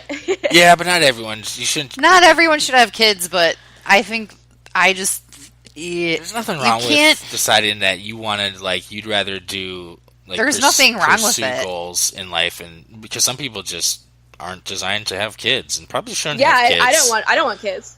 But like, I'm how old are you? So yeah, you'll change your mind. Don't worry. I'm sure you've got time. But yeah, for now, I'm like, ugh, I could not imagine anything worse. But there are people. I have friends that are super selfish that should not have children. Like, that's it. I'm too selfish. I'm way too selfish. They would not do well. Yeah, and that's okay if you're that kind of person, but yeah, it sucks, especially if you have somebody who is selfish but still has kids. Yes, those are the worst. Oh no, it's too easy. It blows my mind. Like, when people my age are like wanting to have kids or having kids. And I'm like, how the fuck? I have dogs, and I'm like, you guys are such a hassle. Like, I have to feed you twice a day and put your food in this fucking bowl. Like, when I was your age, when I was your age, I was not having kids. I didn't decide I wanted to have kids till I was almost 30 years old. Yeah. Yeah. So do you know what? The only reason why I would want to have a kid, right? Like, or at least the appealing thing to me about having kids. Because you're married right now, right? Yeah. Okay. Yeah, and the thing that I just don't feel, I guess, like, the only thing that I could see the appeal of right now is I would just want to see what the kid would look like. Well, yeah. Like, just enjoy being married, like, literally. Like, just have fun with that. And if you decide you want to, cool. If you don't, that's cool, too. Like, you found your life person, so your fellow human. So like, just enjoy that. It's just one of those things where if you've met enough people with kids and you can, like, I swear to God, all they complain to you about is the fact that they had kids. Like so many people I know that have kids, it's just like a constant just, ugh. Well, the nice thing though is if you're friends with people that are cool that have kids, you just bitch about your kids with each other, and you can swear and be like legit, like, do you believe what he fucking did? And you can actually be mad about it and like talk about it, and then you see some people that are just like the best parents, and they're so good. Like, my mate has 2 girls, and he and his wife are just like, they're just such chill parents, and they don't lose their shit, and like, they're so understanding and empathetic, but like, not in the sense that they let their kids get away with anything. They just have like they just treat their kids like mini adults. Yeah. So they talk to them like they're just normal people, and they treat them like normal human beings. And it's, I don't know, it's just like, seems like a really natural way to raise children. And they're like the only people that I look at where I'm like, oh yeah, they definitely should have kids. Like, they're doing it right. They know what they're doing, and like, those kids are going to be very well balanced. You know, it's just it's so sad that people are so influenced by their upbringing and by their parents. Like, it kind of sucks that it has such an impact on your future. Mm-hmm. Yeah, because it's like, well, you don't have a fucking choice, do you? Like, you're going to be. I did this like self-development course called the Landmark Forum, and it's like a lot of it comes from like the way that we behave. It's just like random shit that happened in your childhood that you like, these little weird memories that you have that you end up storing for like 20 years, and then you realize that like that memory had some significance to you that you wouldn't have put together at the age of 5, but now when you're 25, all of a sudden it all makes sense for like the way that you behave because of that one thing that happened. It's just like, fuck, man. Like, if you don't get raised by just like a normal in a normal household, you know, you're gonna have some issues. Which every fucking person has issues and has had some type of family issue. Yeah, this is gonna happen to you a lot more. Deal with. This is gonna happen to you a lot more. You're gonna recognize more of these things as you get older. I promise. Yeah.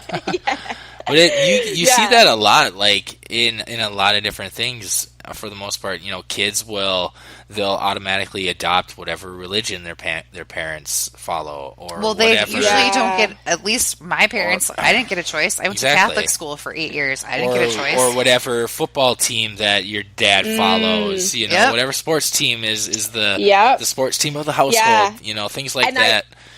The music you listen to, the movies you watch. Yes. Yeah, totally. Yeah, the food you eat, like everyone, much you eat, how often you eat, politics, like all that stuff, everything. Yeah. What if you were taught to like have a clean room or had chores? Oh, I didn't. Or if you just nutrition. If you're what you ate, if you actually sat down to dinner every night as a family, if your mom made you lunch, if you got lunch at school, like all that stuff. Did your parents read to you? Like, you're going to be a better reader. You're going to be You're going to be better at English if your parents read to you. Like, there's just so many factors. And the funny, like, I always feel conflicted when it comes to, you know, raising if you're religious and raising your kids religiously, because part of me is like, because I'm such an advocate for free speech, and I'm such an advocate for, like, you do you and you do what you want to do as long as it doesn't impact me in any way. I'm fine with it. Like, if you want to, do heroin for the rest of your life, go ahead. I don't care. Do whatever you want to do. Like, you should be accountable 100% of the time for everything that you do, and you should be responsible for all your actions. And I don't think that the government should be able to come in and say, you can do that, you can't do that, unless it has an implication on someone else, obviously, like if you're stealing or murdering someone. Well, I think that's that for the most part, right. I think having kids, you teach them those to things be are like important. good people. Yeah, let's not do those things. And Exactly. then, but Yeah, as yeah, far yeah. as religion, like I feel like as a mom, you should be able to have your child pick what they want to believe in, if they want to believe in something or not. And see, this is the thing that I get conflicted with, because I'm like, part of me is like, yes, I believe in free speech, and I believe that you should be able to do whatever you want to do. And if you are, for instance, a Christian and you want to raise your child as a Christian, like that doesn't have any impact on me. So I should be fine with it. But then another part of me is like, yeah, but like that kid doesn't have a choice. Right. And That's what I isn't in think. any way capable of even understanding the concept of religion, let And alone it's the going to fact shape, that, like, and it's going to he's- shape their he's- life for the rest of their Right. life. Yeah, totally. And it's like, fuck, like where do we draw the line on, you know, Who gets what to we decide that? what we teach our, and who can decide it? No one. And if you give people the power to decide that, then it's going to become fucked up and corrupt anyway, which is like my whole thing with free speech is, well, once we start saying that, like, what is hate speech? This is everything that's coming from the left around hate speech, or like, that's offensive, you can't say that. It's like, well, who decides that? Who decides what's legal and illegal to say? And at what point when does that become out of control? Do you know what I mean? Like, so at first it's like, oh, you can't say faggot. And then, you know, you can't say fucking rape because it's going to trigger someone. Like, when do we lose control of that? And I just feel like as soon as you start telling people you can't say that, and you start saying, oh yeah, if you say that word, you're going to go to jail, that gets very, very scary. And I think and then you're looking at communism. Because you're looking at, you know, fucking North Korea, where you can't, like, I don't know. I just feel like if you just draw the comparisons very quickly to see what countries don't have free speech, like, those are the countries that you do not want to live in. Yeah, I don't know what that's like. You won't be vacationing to any of those countries. Yeah, exactly. I can't imagine. Yeah. So basically, what you're saying, Bonnie, is that there's no hope. Right? Yeah, pretty much. We're all fucked. No, I think I'm moving to the woods. I think that there's an emergence that's coming out of this in retaliation to this PC bullshit movement. Like, I feel like that it's the case of the loud minority, you know. So it feels like it's worse than it actually is, because you have the loudest people that are for the PC movement, like all these SJWs and whatever the fuck coming out. Like, they're so loud that it drowns out everything else. And then the people that are just like us, like just the moderate people that are sort of like, well, you know, we just want to be able to say whatever we want to say. Like, it's not a big deal. And if you get offended by it, it still doesn't mean that I shouldn't be able to say it. Like, everyone is entitled to their opinion, and everyone should have the space to be able to say what they want to say. And it's so valuable, because where's the progress if we can't openly discuss shit? Like, how are we going to progress at all? You know, it's like this. It's the idea of looking back in when we thought that the Earth was flat, and now we've fucking come full circle and it's flat again. But anyway, yeah, look you and Darren Chase should hang out. Yeah, Darren Chase. Yeah, so like, if you looked at the Earth being flat, and then like that one person that came out was like, yeah, no, it's round. It's like, if we didn't have the, I mean, and even back then, like, to do that was, you know, to then say that it was against religion and all this other shit. But yeah, it's like, I don't know, I just feel like if you draw the comparisons, there's no way that ever works, where you restrict people's ability to talk, because then you restrict their ability to think. Yeah, well, it's that's the beautiful 1984. It's the beautiful thing about the internet and things like podcasts. Yes, you know? And that's the thing. Yeah, that's what I was going to say, was that I've found new hope through podcasts. And then, you know, when I started mine's only been going on for like, you know, whatever, 6 weeks or something. Tell us a little bit about your show. Well, I've been wanting to do a podcast for a while. I just didn't do it because I was like, well, there's better podcasts out there. So like, why would I do my own? So many. But I've been blogging for like since 2012 or something. So and I started my blog because, for a few reasons, but it really became like an outlet for me to be able to discuss issues that I felt like I either couldn't discuss openly with my friends, or like I couldn't talk about, or at least they weren't getting discussed in like my inner circles or through mainstream media. And it was just like topics that I was hearing about through other podcasts, or like me reading shit from, whatever, someone interesting on fucking YouTube. Like, it was just stuff that I thought would be cool to talk about, or like shit that I was frustrated with. And it just sort of developed into now me doing the podcast, and it's just a way for me to like talk about stuff that I feel like isn't, that they're topics that are really difficult to discuss, and like as a young person is really difficult to discuss, in the sense that where I stand like politically, it's not cool. And my thoughts aren't cool. It's not like the mainstream people my age they're all on the left. They all support like the PC movement. They all support the 56 fucking gender pronouns. Like, they all want this they all sit on that end. They're all kind of like the same, they're leaning towards like socialism, and I'm very much on the other end of the spectrum in that sense. So I think that I just got to the point where I was like, you know what, fuck it. I'm so sick of like hiding. I mean, I was sort of trolling, like I would troll on Facebook because I would just get sick of seeing all this like echo chamber bullshit of people posting the same exact fucking you joined the trolls, like, statuses. Bonnie. Oh yeah, definitely. I would just, especially during the election, like I would just put out so much shit against Hillary and like pro-Trump stuff, and then I would just get into these mad Facebook debates, which are fun. Like, I fucking enjoy it, but sometimes it's fun trolling people. Yeah, it's like it's not. I mean, glad you're not a total douchebag. It was more so like I just wanted to test the waters and see like how far I could push it with people and see what their responses would be, because I think that the thing with social media and like Facebook that you find very quickly is that like people just want to post like the heading or like the clickbait fucking theme. Like, they don't want to. They'll read like the dot points of the article, and then that's it. And like, they don't really know. Like, I had so many people that were like, just calling Trump fucking racist and all this shit, or like that he's homophobic or whatever. And it's like, you would ask them, oh, like, can you give me a fucking example, or like, can you tell me? Or they would say, oh, he's, whatever they'd want to criticize him about. And then as soon as you ask them to like follow up with any type of facts, or like, just name me one of his policies. Like, no one knows. You could. I had so many friends that were like, fuck Trump. And I'm like, do you actually even know any of his policies? And they don't. They don't know anything. So I think like it's sort of frustrating when you have to deal with that shit if you're someone like me who's like when the election was going on, I was just doing hours of research. Hours of it. Like, yeah, it was like so consuming. It sounds like you were wasting your time, Bonnie. Sounds like I enjoy it, and I enjoy having the debates with people, and I think that like after sort of going on my like my 3 months on Facebook where I was just like constantly getting into fucking arguments with people, I sort of took a break from it.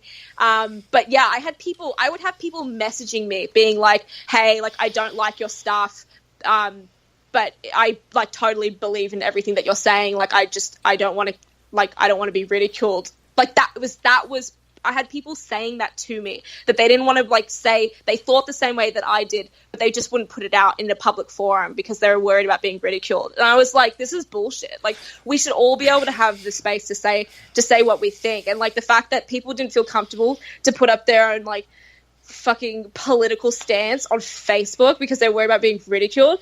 It's like, that's so retarded. So it sort of just like lit a fire in me to be like, you know what, fuck this. I want to start a podcast of like me just talking about shit that I find infuriating or like interesting, or shit that maybe I've just discovered or like breaking down things that, in like my last episode, I sort of broke down just like the idea of capitalism and socialism, and like pulling some really simple examples that like work for people like me that have, like not the best brains to understand economics, because economics itself is nobody understands confusing. Economics. Nobody understands economics, especially American economics. I don't think our government understands it. Yeah. And if you try to like listen to, you know, if you go on YouTube and like, I don't know, listen to fucking Milton Friedman or something, you're just like, am I retarded? Like, I don't understand what's going on. So I think that and I guess that's why I sort of like justified doing my own podcast, because I was like, well, there's no one else sort of in my demographic that's talking about these issues openly. Like, I literally don't really, I can't think of another example of like, of a woman doing, like, a 25-year-old chick doing something like what I'm doing.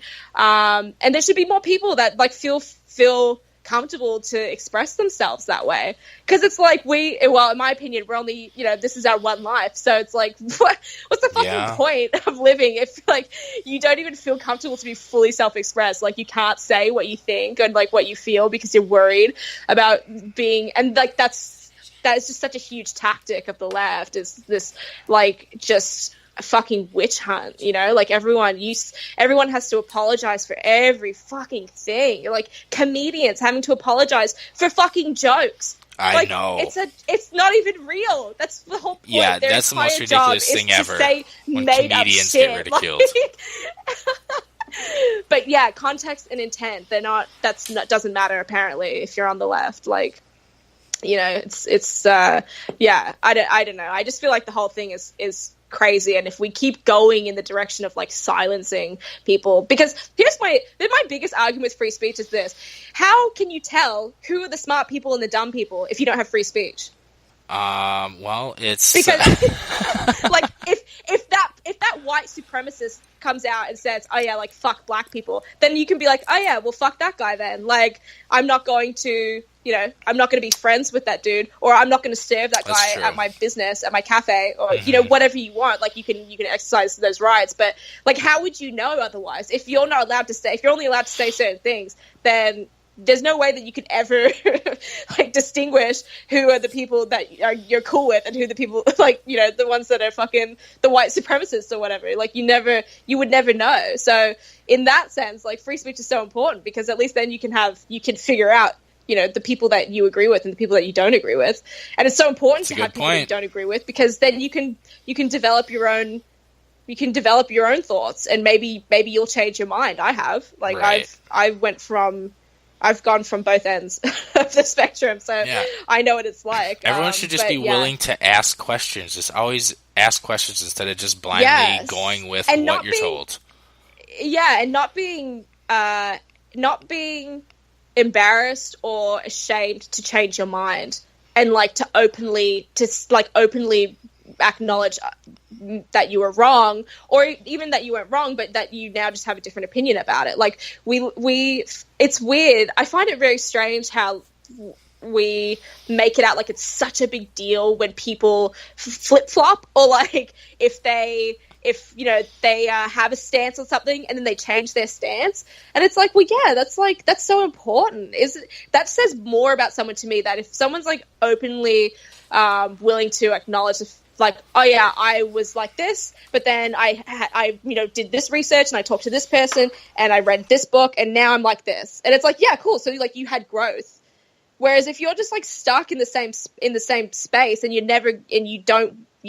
aren't going to change, and you're so like emotionally invested in your opinions that like no matter like the facts don't even matter anymore, because it's like who you are now. Do you know what I mean? Like, it's like I guess it's the same idea of like identity politics. It's just like everything's just based on emotion and like you know, your attachment to the idea that it makes it so difficult for you to even be in a position where like where you can listen to someone else that's debating you, you know, because you're so stuck in just like this one mindset. And I think it's so beneficial for anyone personally to be able to have the humility to listen to someone else and then acknowledge that, oh yeah, they know better than I do. So, and that's like basically where all my opinions come from, just people that know more than I do. And I just have to judge whether or not that person is is in the position that that I will trust. I will trust what they say. But that's the difficult thing. If you don't feel like you're necessarily smart enough to know who's being honest with you, who's being truthful, and who's fucking you over and just totally feeding you a story. And it's because in there's every industry. Because there's you there's can't both even rely sides on medicine are intelligent. now. Yeah, that's the thing. You have smart people on both sides that are telling you two different stories, and who do you? I find nutrition amazing. Like I find it so intriguing and interesting, but it's like I am still it's just like unfathomable to me that there are so many different ideas around what's best to eat. Like the fact that there is no general consensus on like this is the diet. For like scientists all agree that this is the diet to be on. There isn't that general consensus. So like it's so difficult now because we have so much information. We have access to everything. And that's the problem is because there's so much access to everything, everyone can put out their opinion, and then you have to like go into fucking filtering through all these people that have put out their opinions to be like, okay, is this guy a fucking crazy person? Like, who's this person? What's his credibility? That with everything, though. You have to do that with what you eat, how you work out, what you wipe your ass with, and this drive, where you live. It's better to be the fucking shit cunt that lives the mediocre life that is ignorant to all of this, and they just cruise through without a care of any of that. Yeah, we're gonna find out that vegetables are actually horrible for us and they cause cancer. And yeah, dude, we're it's gonna like find out that Butterfingers, Butterfingers keep you young. All you're supposed to eat is cheese. Just eat cheese. It's fine. It's like when I found out that you have to steam kale. I was like, oh, for fuck's sake. Yeah. Like, it's just one more extra thing. You have to activate your almonds. Like, oh my God, go fuck yourself. It's just, at what point are you like, okay, this is too much? Like, we managed to get this far eating fucking whatever we could find when we were hunting and gathering. Like, I think, it will be okay if we eat our kale not steamed. But actually, when I say that, I do steam all of my kale now. So in conclusion, once again, you're basically saying we're all fucked. Yeah, I know. I'm trying to like not keep my podcast to be so negative, but it's hard when there's like so much shit that just, and plus like I enjoy talking about this stuff because I think that I would rather discuss it than not discuss it. So right, and it doesn't really get me down because I enjoy talking about it with people because it then for me it's like, oh yeah, great, like other people feel the same way as I do. And I think that's important because people want to feel connected and they want to feel like other people, understand where they're coming from and like that sort of tribalism aspect of, we're all together in this. And so I think that's why it's like, and I think that's the thing that I found with podcasting and being part of the podcast community, like way before I even started my own podcast, but just, listening to podcasts was that you feel like you're part of this movement or this community of people, of like-minded people, and that's so it's just like it's a really, I don't know, it's a special feeling. Like you feel like you're connecting with people across the world, which is kind of amazing. That's the great thing. You would never have that opportunity.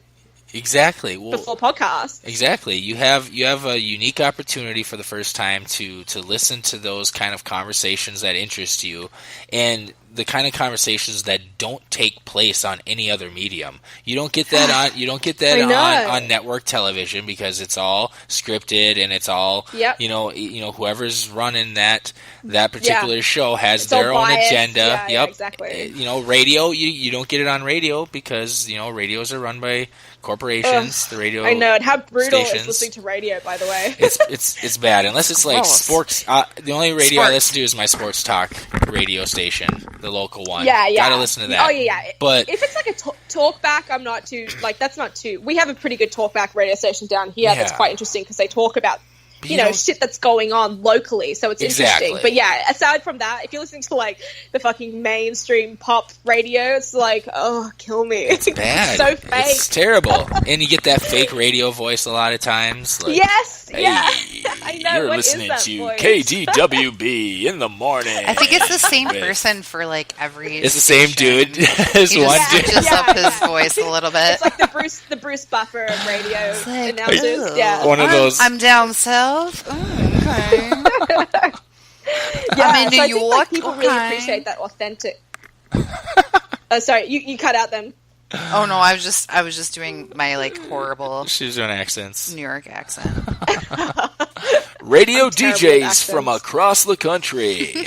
Yeah, like it's like the same with the president voice, like the way that when Yeah. politicians talk. It's like That why fake are you talk. talking like that? That fake official talk. Yeah. Well, that's the thing. With the podcast, you're not getting these kind of conversations anywhere else. Because, even when you're watching, somebody that interests you, you're watching somebody that you like to listen to have these kind of conversations. If they're on like a Jay Leno or they're on Conan or something, yeah. they're on for like what, 2 minutes, 3 minutes. I know, and you know that they've already discussed everything they're going to like before the show. They're like, "Oh, we're going to ask you these Right. questions, and you got to have a funny story." And You don't get a it's all chance to scripted sit down anyway. for an hour, 2 hours, or more, and actually just have an actual conversation. Yeah, impromptu. People have these conversations in real life. Your friends, the people that you surround yourself with, you may Yeah. have these kind of conversations where you really just kind of dig into some things.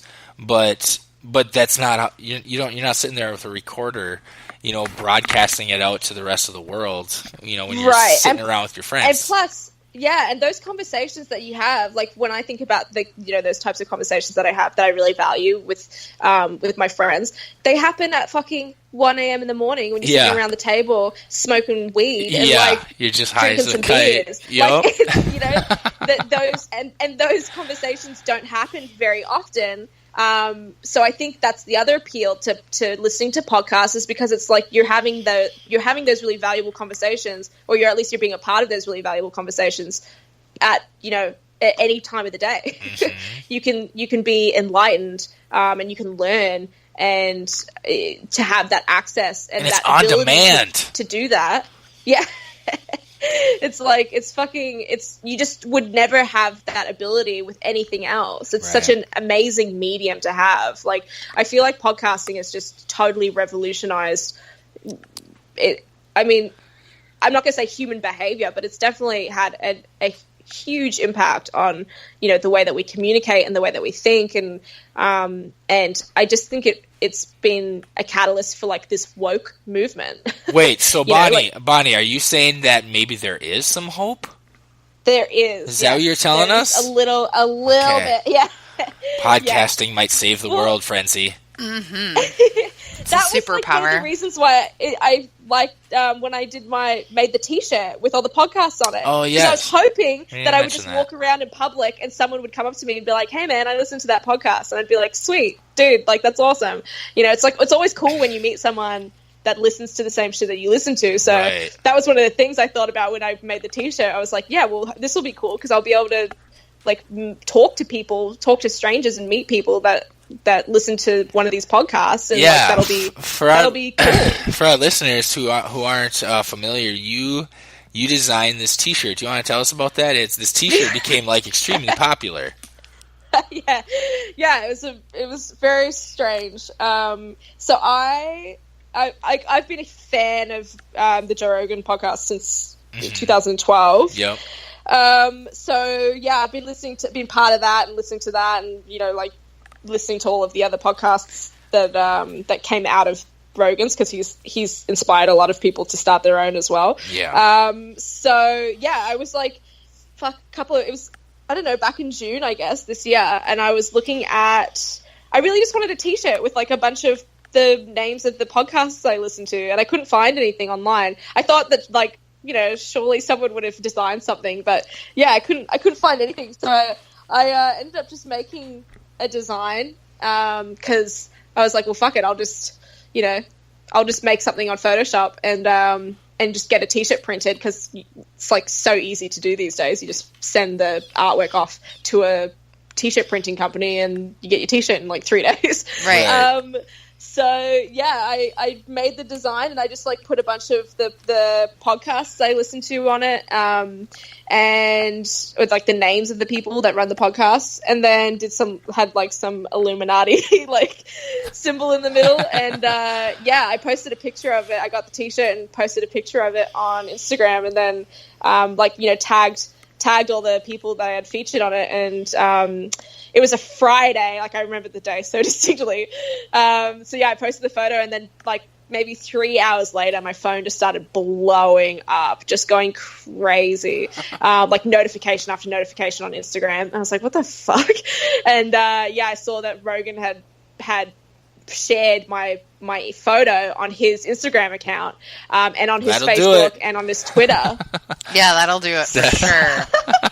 So like he just posted that to whatever, I think he's got like 2 million followers or something like that. Yeah. So yeah, and then it was just like I just got inundated with people being like, where can I get this t-shirt? Like, I want to buy it. This is fucking amazing, blah, blah, blah. So yeah, that night I set up I found a printer and distributor in the US, and like set up an e-commerce website, and like, nice. yeah, just put it out there, because I thought, well, like, if people want it, then Let it roll. If I can get it printed for people, then sick. Like, that's awesome. So yeah, and it is crazy how one Instagram post basically changed my life, because that's insane. it's pretty much just been a catalyst for like everything that I'm doing now, and so yeah, it's been cool. Like, just and it's like, it just comes back to that community thing again. Like, I got, you know, a little influx of people that started following me on Instagram, and, you know, I get people that message me all the time that say that, like, want to talk about the things that I talk about in my podcast, or like send me shit being like, oh, have you heard about this? Or, you know, like, it's just cool to be involved with, to like have that community to share that with. And like, you guys would obviously get that as well with your podcast community. Absolutely. But it's just, yeah, it's such a cool experience. And like, I feel like I'm in debt to Rogan for like for him doing that. It just has, yeah, it was like the best day of my life when I saw that. I was just like, oh my god, Joe Rogan shared a picture, and it was funny because I was at work when it happened, and so I just like had to silently celebrate, because like the people that I work with would have no idea who Joe Rogan was, or like any significance of him sharing my Instagram photo. So I just, well, if you're gonna owe somebody, Joe Rogan's a good one to owe, I guess, right? Yeah. Well, he ended up getting himself one too, didn't he? I sent him one. Yeah. Like, I sent a bunch. I sent I messaged. So Cameron Haynes commented on it, on my photo, and was like, yeah, I'll take some. So then I messaged him and was like, hey, I'll send some to you for free. And he was like, no, I want to buy them. Like, I want to support your business. It's like, beautiful. Oh, fuck, that's cool. And he's like, yeah, I'll get a couple. So he bought a couple, and then like on his Instagram stories, because I don't know if you follow him on Instagram, but he's like such a fucking savage. He's just always running marathons and shit, and like every day he's up at fucking 4:30 in the morning. So yeah, he, in like one of his Instagram stories, he was wearing the t-shirt, and then I shared it. I like screenshot it and shared it on my Instagram story, and then tagged him in it, and he was like, oh yeah, I'm gonna go see Rogan's show tonight, I'll wear the t-shirt and like get a photo with him. It's like, oh fuck, cool, that'll be awesome, thank you. Nice. And then he puts up this fucking video of him with Rogan like talking about the t-shirt. I'm like, that's awesome. What is happening? Like, why are these people so nice? Yeah, they're good people. It's awesome. They're it's all, a badass t-shirt. You know, they may be the kind of people that are definitely in the public eye and have millions of followers and whatnot, and famous in their own ways, but they're still the kind of people that, you know, think, you know, like we do. It's like-minded people that they're not douchebags. They're not the dicks of the world. And I guess that's why podcasts are so successful, because you really understand that person, like, because it's so authentic. And as you said, you know, it's like 2 or 3 hours of people talking, so there's no bullshit. Like, you can't pretend for that long, and because it's all unscripted, you know, it's everything that's coming out is coming out naturally. So you get a really good idea for that person. But I guess it was just one of those things where I was like, fuck, like, they're actually as good as they are on the podcast as they are in real life. Like, they are that person in real life. It just, like, reiterated that for me. And it was just really a fucking cool experience.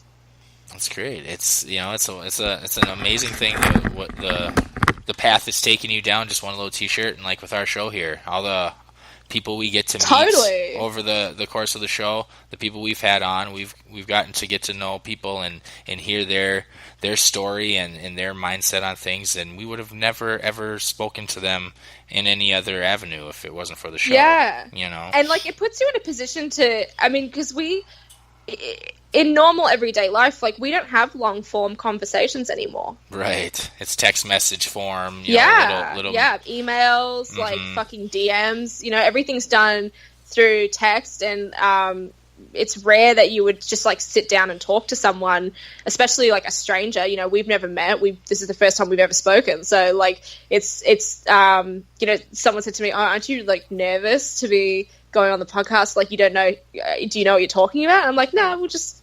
Like, you know, we used to do this. Everyone used to just have normal, random conversations with people. Like, it's not, you know, it's. I fear for the younger generations because, like, even though I'm not that old, I still grew up with analog. Like, I still remember having shit without the internet. I still remember having to get out the fucking encyclopedia to look up stuff for my science project. Yeah. So, like, I really value the fact that was part of my childhood. I'm so grateful that I grew up without technology in that sense, because I think that it puts things into perspective, and I grew up with the skills of like living a life where things were analog. Do you know, like, isn't it so weird to think about when you would go and meet a friend, like, you would just have to rely on the fact that you were meeting them at that time, at that place, and like, you would just stand there like a fucking loser waiting for your friend to arrive because you wouldn't have a phone to be on, you know, like to be on Facebook or like distracting yourself. Yeah. Like, you would just be standing there with your hands in your pockets, just like looking around, taking in the environment. They used to do that way longer, like long time ago, forever, until technology. Yeah. And all of a sudden it's weird. It's like, oh, you actually want to go to a coffee shop and sit and drink a cup of coffee, and you're not on your phone, you're not on your computer, you're not with somebody else. Like, you're probably a serial killer. I know. It's this creepy dude not on his phone. Yeah. And so with the conversation thing, it's like, well, you lose that ability to like feel comfortable just talking to people, and it's I find it's really hard to be present now, like when you know that you have your phone in your pocket and like shit's going on constantly. Like, it's hard to just be present in what you're doing and like being able to just focus in on like that one thing or that one thought or that one action, whatever it is. Like, we're so distracted now. We have like, you know, you have, like, I've got my laptop open right now, I've got my phone next to me, I have the TV in front of me. Like, TV isn't on, but you know what I mean? Like, you have so many things all the time at your fingertips, and like, we've now become very good at like multitasking in that sense, because, you know, this isn't something that we would be doing fucking 15 years ago. But you're multitasking, but you're also giving like half-ass to each one that you're involved in. Right. So you're Yeah, half-ass paying attention to your phone, Me and half-ass Frenzy watching TV, half-ass being on the internet. Yeah, you never watch instead a of full just movie. like focusing completely on the one thing that you're doing. Well, me and Frenzy are playing Minesweeper so or Minecraft right now. Me and Frenzy, we're playing Minecraft right now while we're doing this podcast. And then tomorrow it's going to be, I'm going to have my fantasy football page open. I'm going to have football on TV. I'm going to have Facebook. I'm going to have Instagram. I'm going to have all the things. Like, it's just like, and then am I really paying attention to any of them specifically? I know. Barely. And it's like one of those things where you think it's annoying, but at the same time, you wouldn't want it. You wouldn't want it to be different. Would you want it different? I wouldn't want it different. Not after you've had it. Not after you've had it. No, exactly. But it also makes you realize that, like, it's gross that that's what it is. And so for me, it makes me realize, like, okay, so like, even if I get to say, oh, I only get to pick 2 of the 5 awesome things, like, I would say, I want those other 3 awesome things. The NFL app, because I need to know what's going on with football tomorrow. And then the other one would probably just be like text messaging to talk shit about football. You can do that. You can do that on the app, though. You can. Yeah, that's true. That's efficiency right there. So I get another one? Yeah. Oh my gosh. Okay, so then I guess work smarter, not harder. I guess Facebook then. But yeah, like that. I mean, and those are two like great things that we never used to even have before, and now you get to pick and choose all the good things. Like it's amazing. It's all amazing, but I think it's you know, for people like us who experienced some part of our lives where that wasn't around, we know, like we have that perspective, and we know what it was like before that. Whereas like with kids now, where they're like growing up on iPads, it's weird to think what they will turn out like, because they haven't grown up the way that we all did. You know, like when I was a kid, we would play. My parents would be like, okay, we lived on a cul-de-sac. This is when I lived in Oregon. And we lived on a cul-de-sac, and literally my brother and I would just run outside, go play. At the end of our cul-de-sac was a fucking like massive forest, because it's Oregon, so like there's just forests everywhere. Well, yeah, you played outside until it got dark out, basically, or it was time to come home for dinner. That was it. And no one knew where you were. They didn't care. They were like, go have fun, get tired, come home. Yep.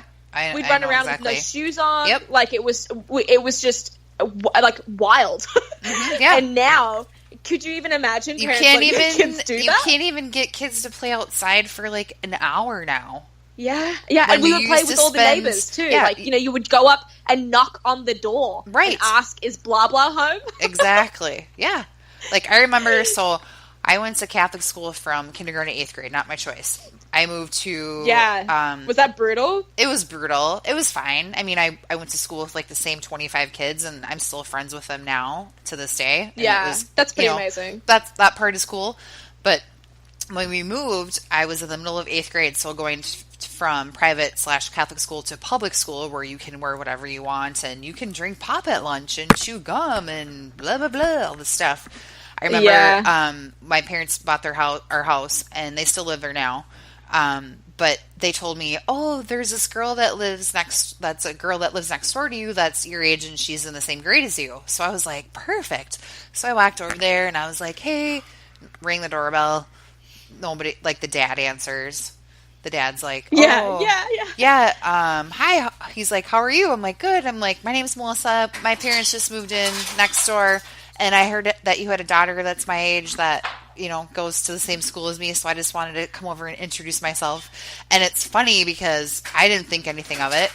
He thought that was like the like, he's like, "I thought that was so cool." Later, fast forward like 20 years later, him and my dad are now best friends, and he tells me that story every like 6 to 8 months whenever he has a couple too many beers. But he thought it was funny that this kid was just like, "Hey, I heard that you got a daughter that might be my friend," and we did end up becoming best friends too. So it's pretty funny. But like you would never. I mean, it's just like one of those things that was so natural to do back then. Right, it was just a normal behavior. Like you would, and like if you would call up your friends, you would call up the home, like the landline. Oh yeah, and you'd have to talk to Mrs. Blah Blah or whoever it was on the phone, because there's always the parent, and you have to ask, is blah blah there? And like, you know, it was just it's so weird for me to imagine how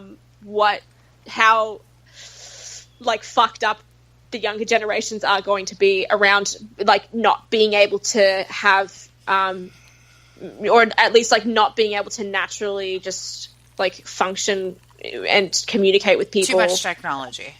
Yeah, like it's, I don't know. I feel like it has to have some type of negative impact. Well, they don't have to struggle. There's so much less struggle in their lives compared to, and not even the struggle, challenge and difficulty. Yeah. And they don't have the.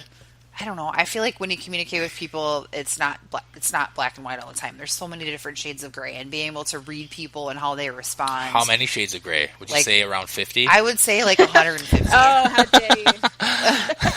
but it's true though. Like there's certain people you can read them right away, and they're like, okay, this person's. And I've worked in restaurants and like retail and like all the things. So like I deal with people all the time. but being able to read and say, okay, this person wants to like tell me that their mom's in hospice and that their dog is having diarrhea. And they want to, they want to talk to me about this. Like there's certain people that just want to like get it out. And then there's other ones that are like, no, yes, no. Okay. Goodbye. Yeah. Do you know what though? I find, because I've done the same, I worked in retail and in hospitality, before I got an office job. But I actually really value what I learned working in both of those industries, because you get super comfortable talking to strangers on a daily basis and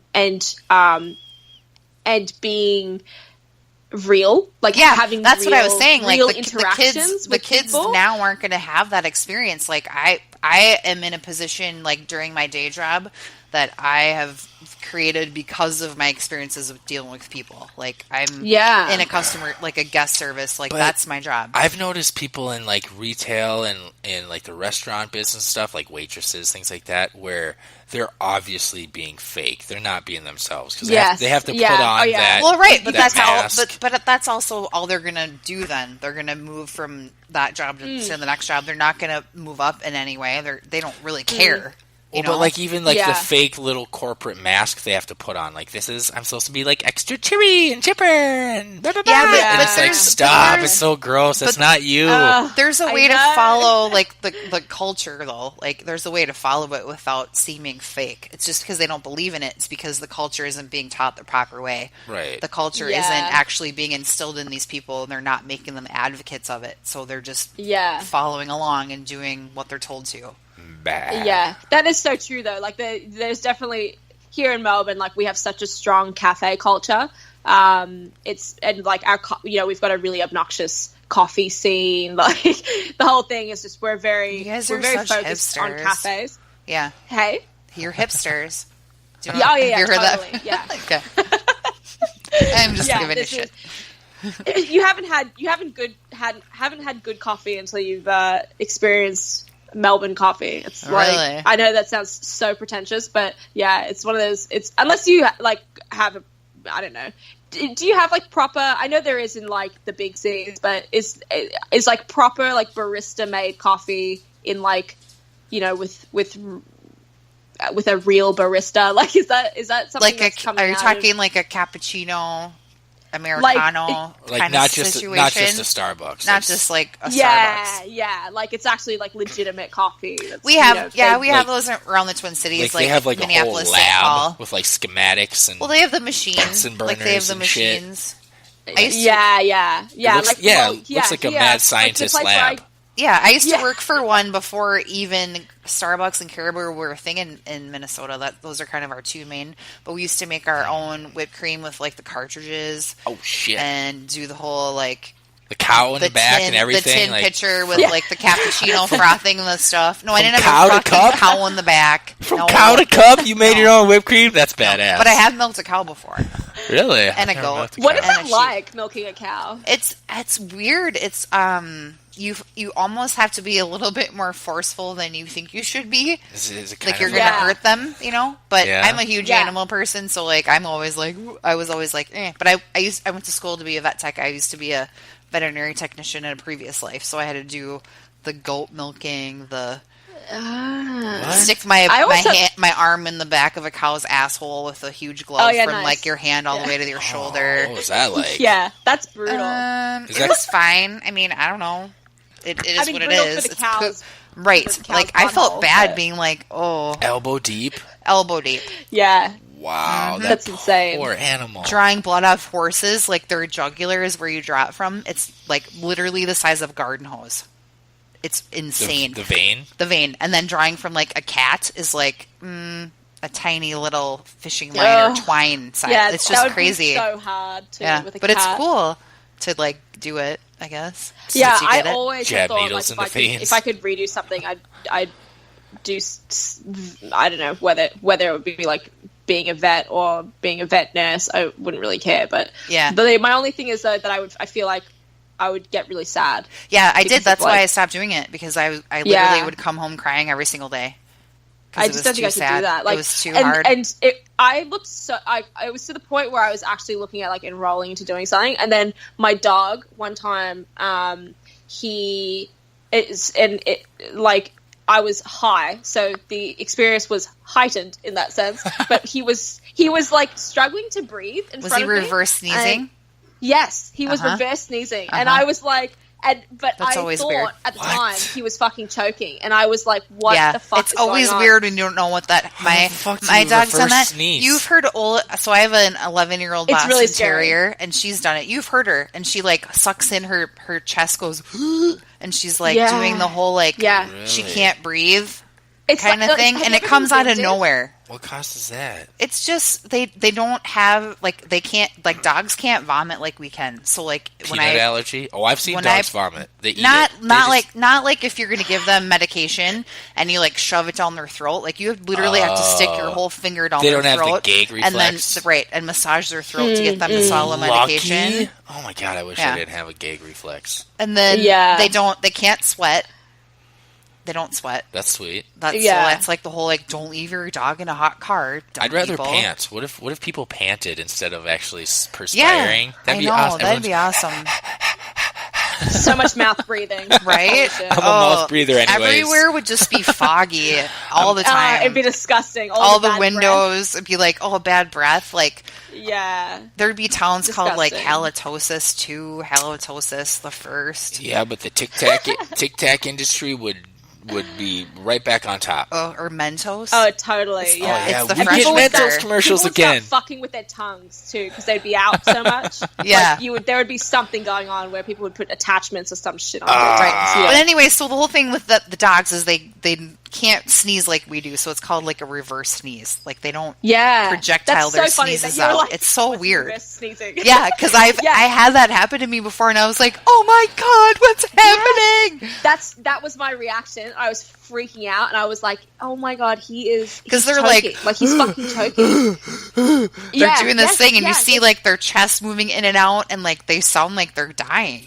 Yeah, and because... But the best thing, Bonnie, the best thing to do is rub their throat. Like, rub the bottom of their throat. Like, massage it while that's happening. Yeah, okay. Yeah, and so you know what, though? Because after this happened, so he's... this happened to my dog, Zeus. Because I've got two, and they're brothers. But Zeus is the alpha, and he's also... What kind of dogs? Italian Mastiffs. So they're big boys. But he's a big baby, and he's very perceptive. Like he picks up on your emotions really quickly. And so because I was freaking out, he started freaking out, and he ran outside. Like to run away from me because he was getting like a freaking out vibe from me. So he ran outside, which made me think, oh, he's gone outside to die. Like, you know, when dogs do that, they run away, like they go and like die in a bush or something. So it just made things so much worse. And I followed him out onto the deck, and then I was like, you know what? If he was choking, I think he would be dead by now. So I think he's okay.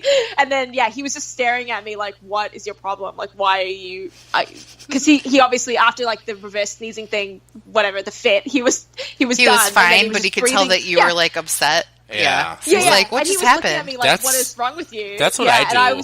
And Whenever I see so shook up. Yeah, he could tell. Yeah. No, I totally get that. And then after that, I was like, oh no, I don't think I could do that. I don't think I could be a vet because like that just really, really fucked me up. And he literally was just reverse sneezing. And it's not even that you get to deal with like that stuff is hard, but like imagine, I mean, there's animals that literally tweak the fuck out when they go to the vet. I don't know why. Yeah. I don't know what's happened in their past, but there's literally ones where like you write a caution tag on their cage, like don't please, like they have to muzzle them in order to do anything or sedate them, and that's just sad. Like they obviously had like something bad happen, or in the car on the way there they had something bad happen.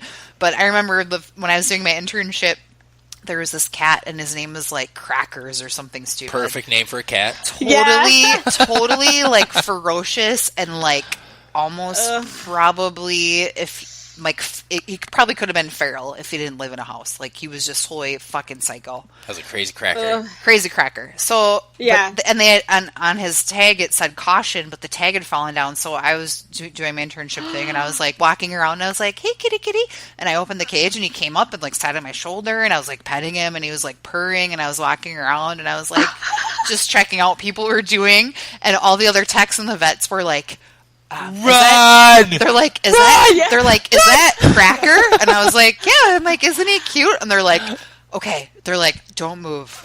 Yeah. He's got the fucking They're like, trank gun, the we're gonna rifle. Stay perfectly still. We're gonna grab the net, and then we're gonna whisk him off of your body, and then throw him back into the cage. And I was like, "What? He's fine." Like, so I just walked over and put him back in, and everyone was like, we don't know what just happened." You're the cat whisperer. Apparently, It was just funny. But I was like, "Oh my god, he totally could have slashed my face off," and they're like, "Yes." Yeah, they always go right for the jugular. They go right for that main artery every time. I know. They know right where it They're is. so evil. House cats, they're number one cause of jugular deaths in America. Allegedly. Next to squirrels. Is that some fake news right now? Yeah. Next to squirrels that break into your house. Face, though, right?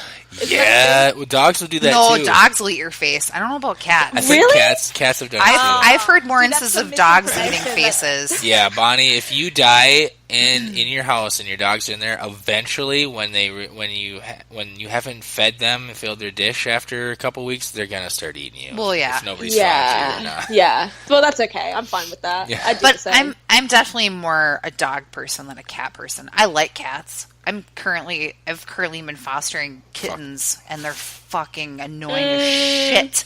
And I one don't of think them they're meant to be with people like dogs are. No, two of them took two. Whatever. One found her new forever home today, so now I just have one left. But they shit in a box. They walk around in the place that they shit. And then they want to snuggle with you, which that's really cute. But then don't touch my fucking face after your paw has been in your shit box. No, they clean the poop off their paws. They lick it, but it's still there. It's on their tongue now. Yeah. They're recycling it. Yeah, It's second harvest. I don't know, and I don't ever worry about a dog turning on me and scratching my face off. No, I just would say you're dead. I feel like I'll eat you. cats are just so it's just such a mixed bag. I think with dogs, it's 90% of the dogs that you meet, they're all the same. They're all fucking cool and just love people. Whereas with cats, it's you go I don't know, you go to someone's house and they have a cat, and it's always what's the deal with your cat? You have to find out they have the story issues behind the cat. Yeah. Because it's Cats you are know assholes. that sometimes they're oh yeah, they're great, just don't touch it, or she's cool, but don't pick her up. It's or, almost yeah, they should she's just have really evil. a book or a picture frame with here, please win our cat Jules, and then it's 1 through 3. Jules does not like men with black hair. Jules is a little racist. Jules might jump and sit on top of your head, and then Jules, whatever. Have the information about the cats because they're weird and I don't think they're designed to be with people like dogs. Dogs look at their owners. Yeah. They look at their owners and you are the most amazing fucking creature in the whole world. I love you. It's the best feeling. You can punch me in the face right now and I'll still love you. Yeah, and they also don't have any concept of time. So you could be gone for a year. But cats just tolerate us. They're you feed me, you let me be in this giant cage. Right. But the other side of the whole dog thing, I'm kind of contradicting myself. I feel like they don't know time, but they do, because you see these military personnel that go away and they leave and they come back and they're literally tweaking the fuck out. They're so excited and crying and you know. Do you know what I read that there was a woman that was a dog behavioral. I don't know if she was a doctor, but she had done all of her studies were on was just all on dog science basically. Okay. And she was writing a book about how dogs tell time, and it's not in the way that we would expect it to be, but she says that and I don't know if she's actually proven it, but I think this is her theory, is that they can they smell the particles as they move in the room, depending on where the light is during the day, so that the room smells different as the light travels around the house, so they know they can through smell, and that makes sense to me because I'm their smell is fucking unreal. So they can smell the difference in the house as time time changes during the day, and that's how they know. Because I feel the same way. It's like they don't. I can see how they don't have a concept of time, but because I could walk out onto my driveway and then be gone for 10 minutes and come back, and they'll be like, "You've been gone forever." And I always joke about that with my dog. Like, I literally go to walk to get the mail 10 feet away, and I come back in. And it's like, oh my god, where have you been? Yeah, like I was gone.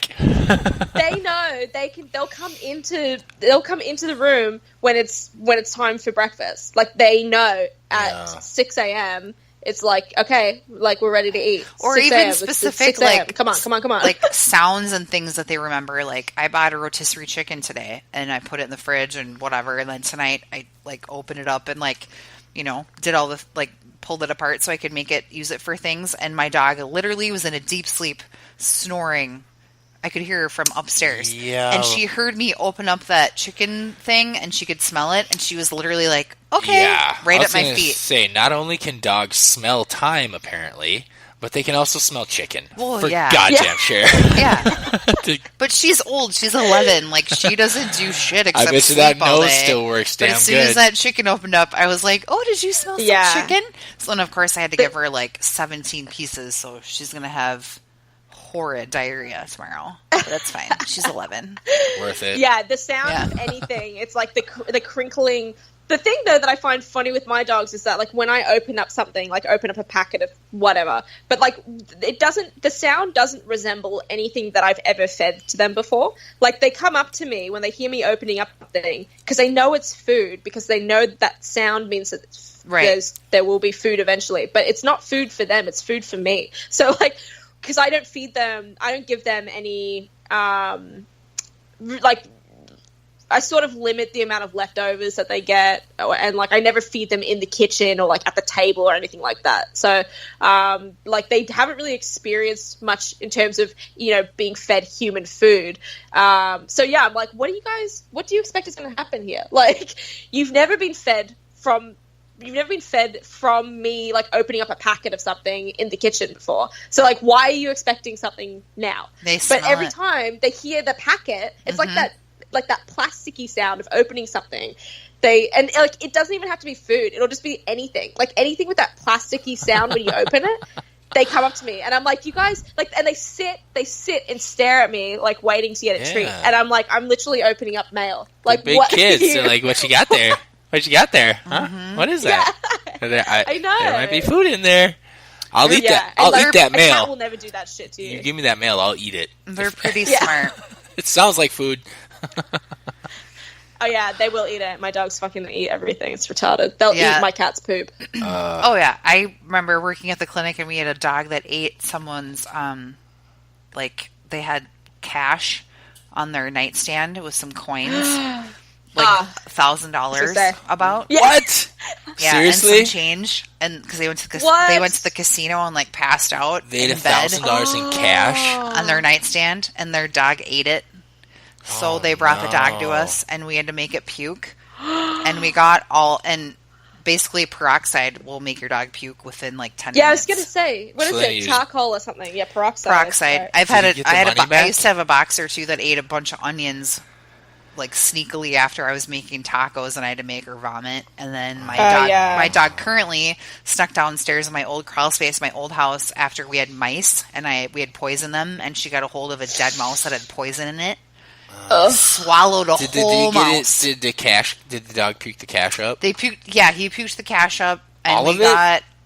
We got all of it except for one of the $100 bills was torn, and so we taped it together. And then the client, it was still good. They complained that we couldn't get the whole last $100 bill. So then you gave him a $1,500 vet bill. We gave him like a $2,500 vet.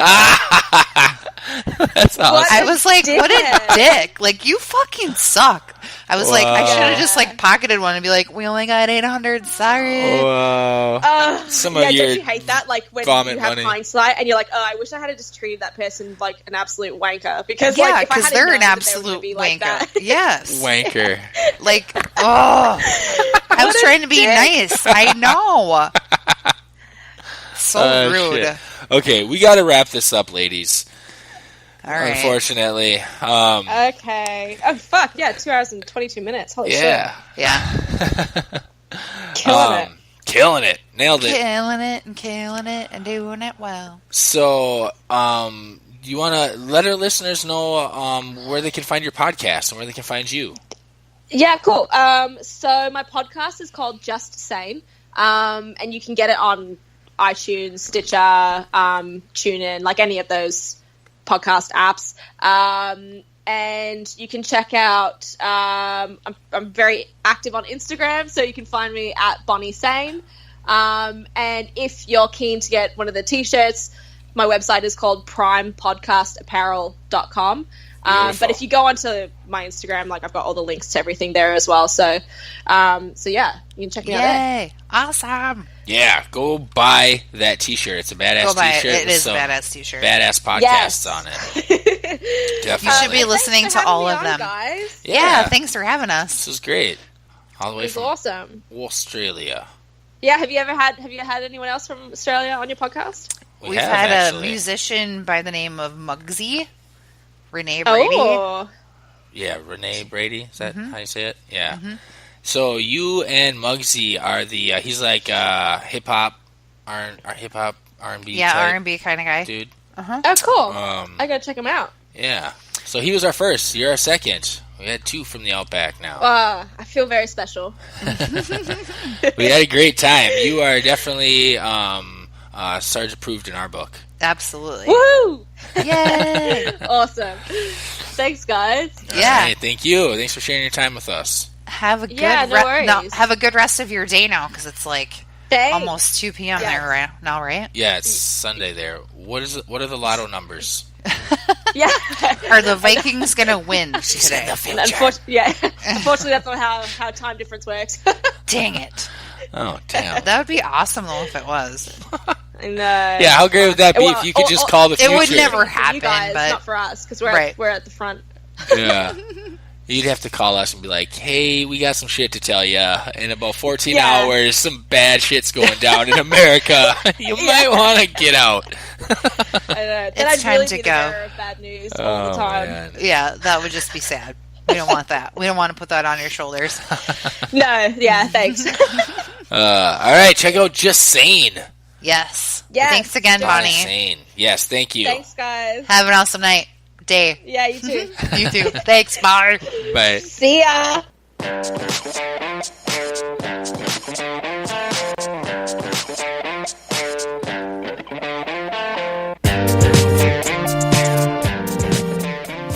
Frenzy. Hello. Outro time. Yeah, let's do this. That was our guest, Bonnie Sane, podcaster, Prime Podcast Apparel entrepreneur, Yes. and She's might be part kangaroo. She's from down under. Donna, you think she's part kangaroo? Or koala or one of those things, a dingo. What? I don't know. That makes no sense. Those are all the animals from down under. We were talking about animals on the show. 4 different species there. They're all from Australia, though. That was a fun episode, epic 2-hour episode. We covered all kinds of interesting subjects. Yeah, lots of talking. And, well, that's what we do. We talk. There was lots of it. So yeah, that was fun. I would like to thank our sponsors for this episode, Northland Vapor Company. Yes. You can find them at northlandvapor.com, and the promo code for them is Sarge20. You can get 20% off all the e-vape liquid and their super awesome swag. Yeah, go like there. the t-shirts and hats that Sarge and I have. Yes, go there, save some money. Also, Alpine Hemp.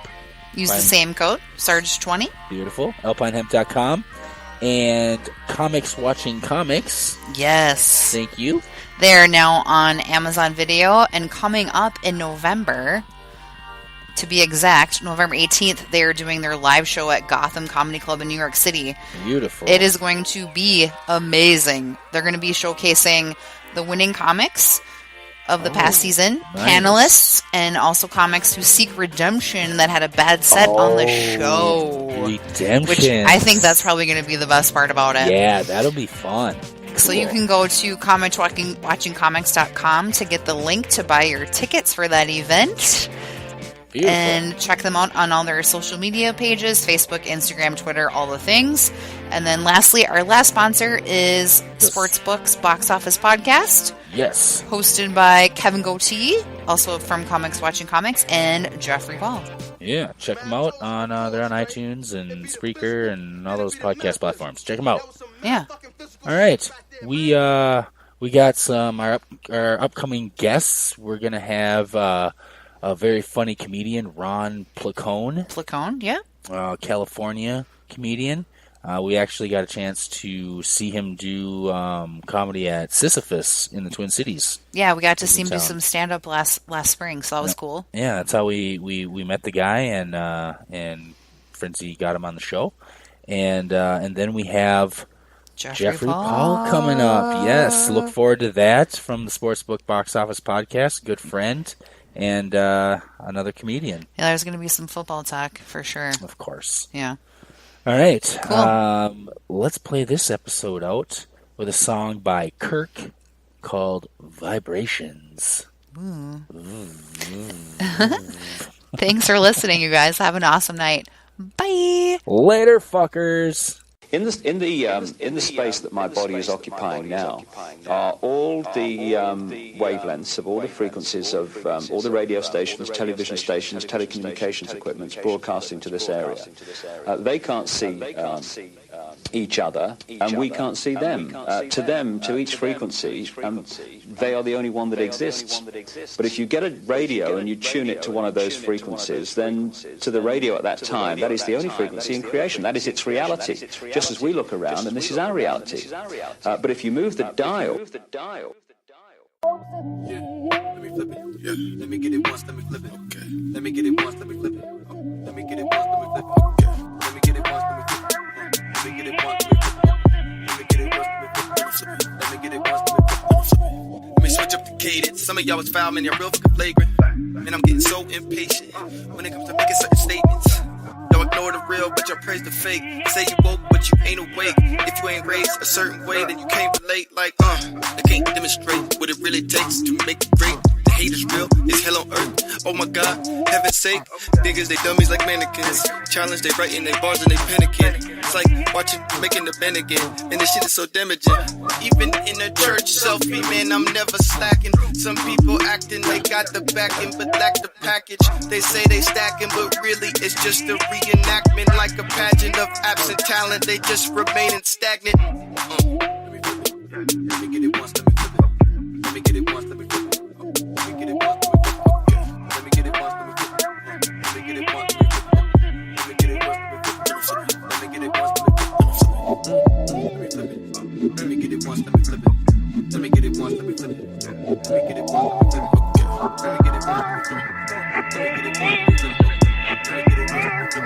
Let me get it once, let me flip it. Self-proclaimed greatness, that's where you niggas mistaken. I'm a top 5 new nigga, no debating. Giving out the scriptures, man, that shit's forsaken. I've been going ham with the pigskin, no bacon. The detachment of a culture and some small fragments. These distractions are bound to happen due to constant passion of some fashion and some ass clapping. My words is cutting deep like contractions. They napping on the rappers that's really snapping. I'm just asking, I came a long way from duplexes. Now I'm flexing in the new Benz. It look like a new Lexus. They try to press me worse than news presses. They be jealous as fuck, they can't confess it. Lord, can you please bless them?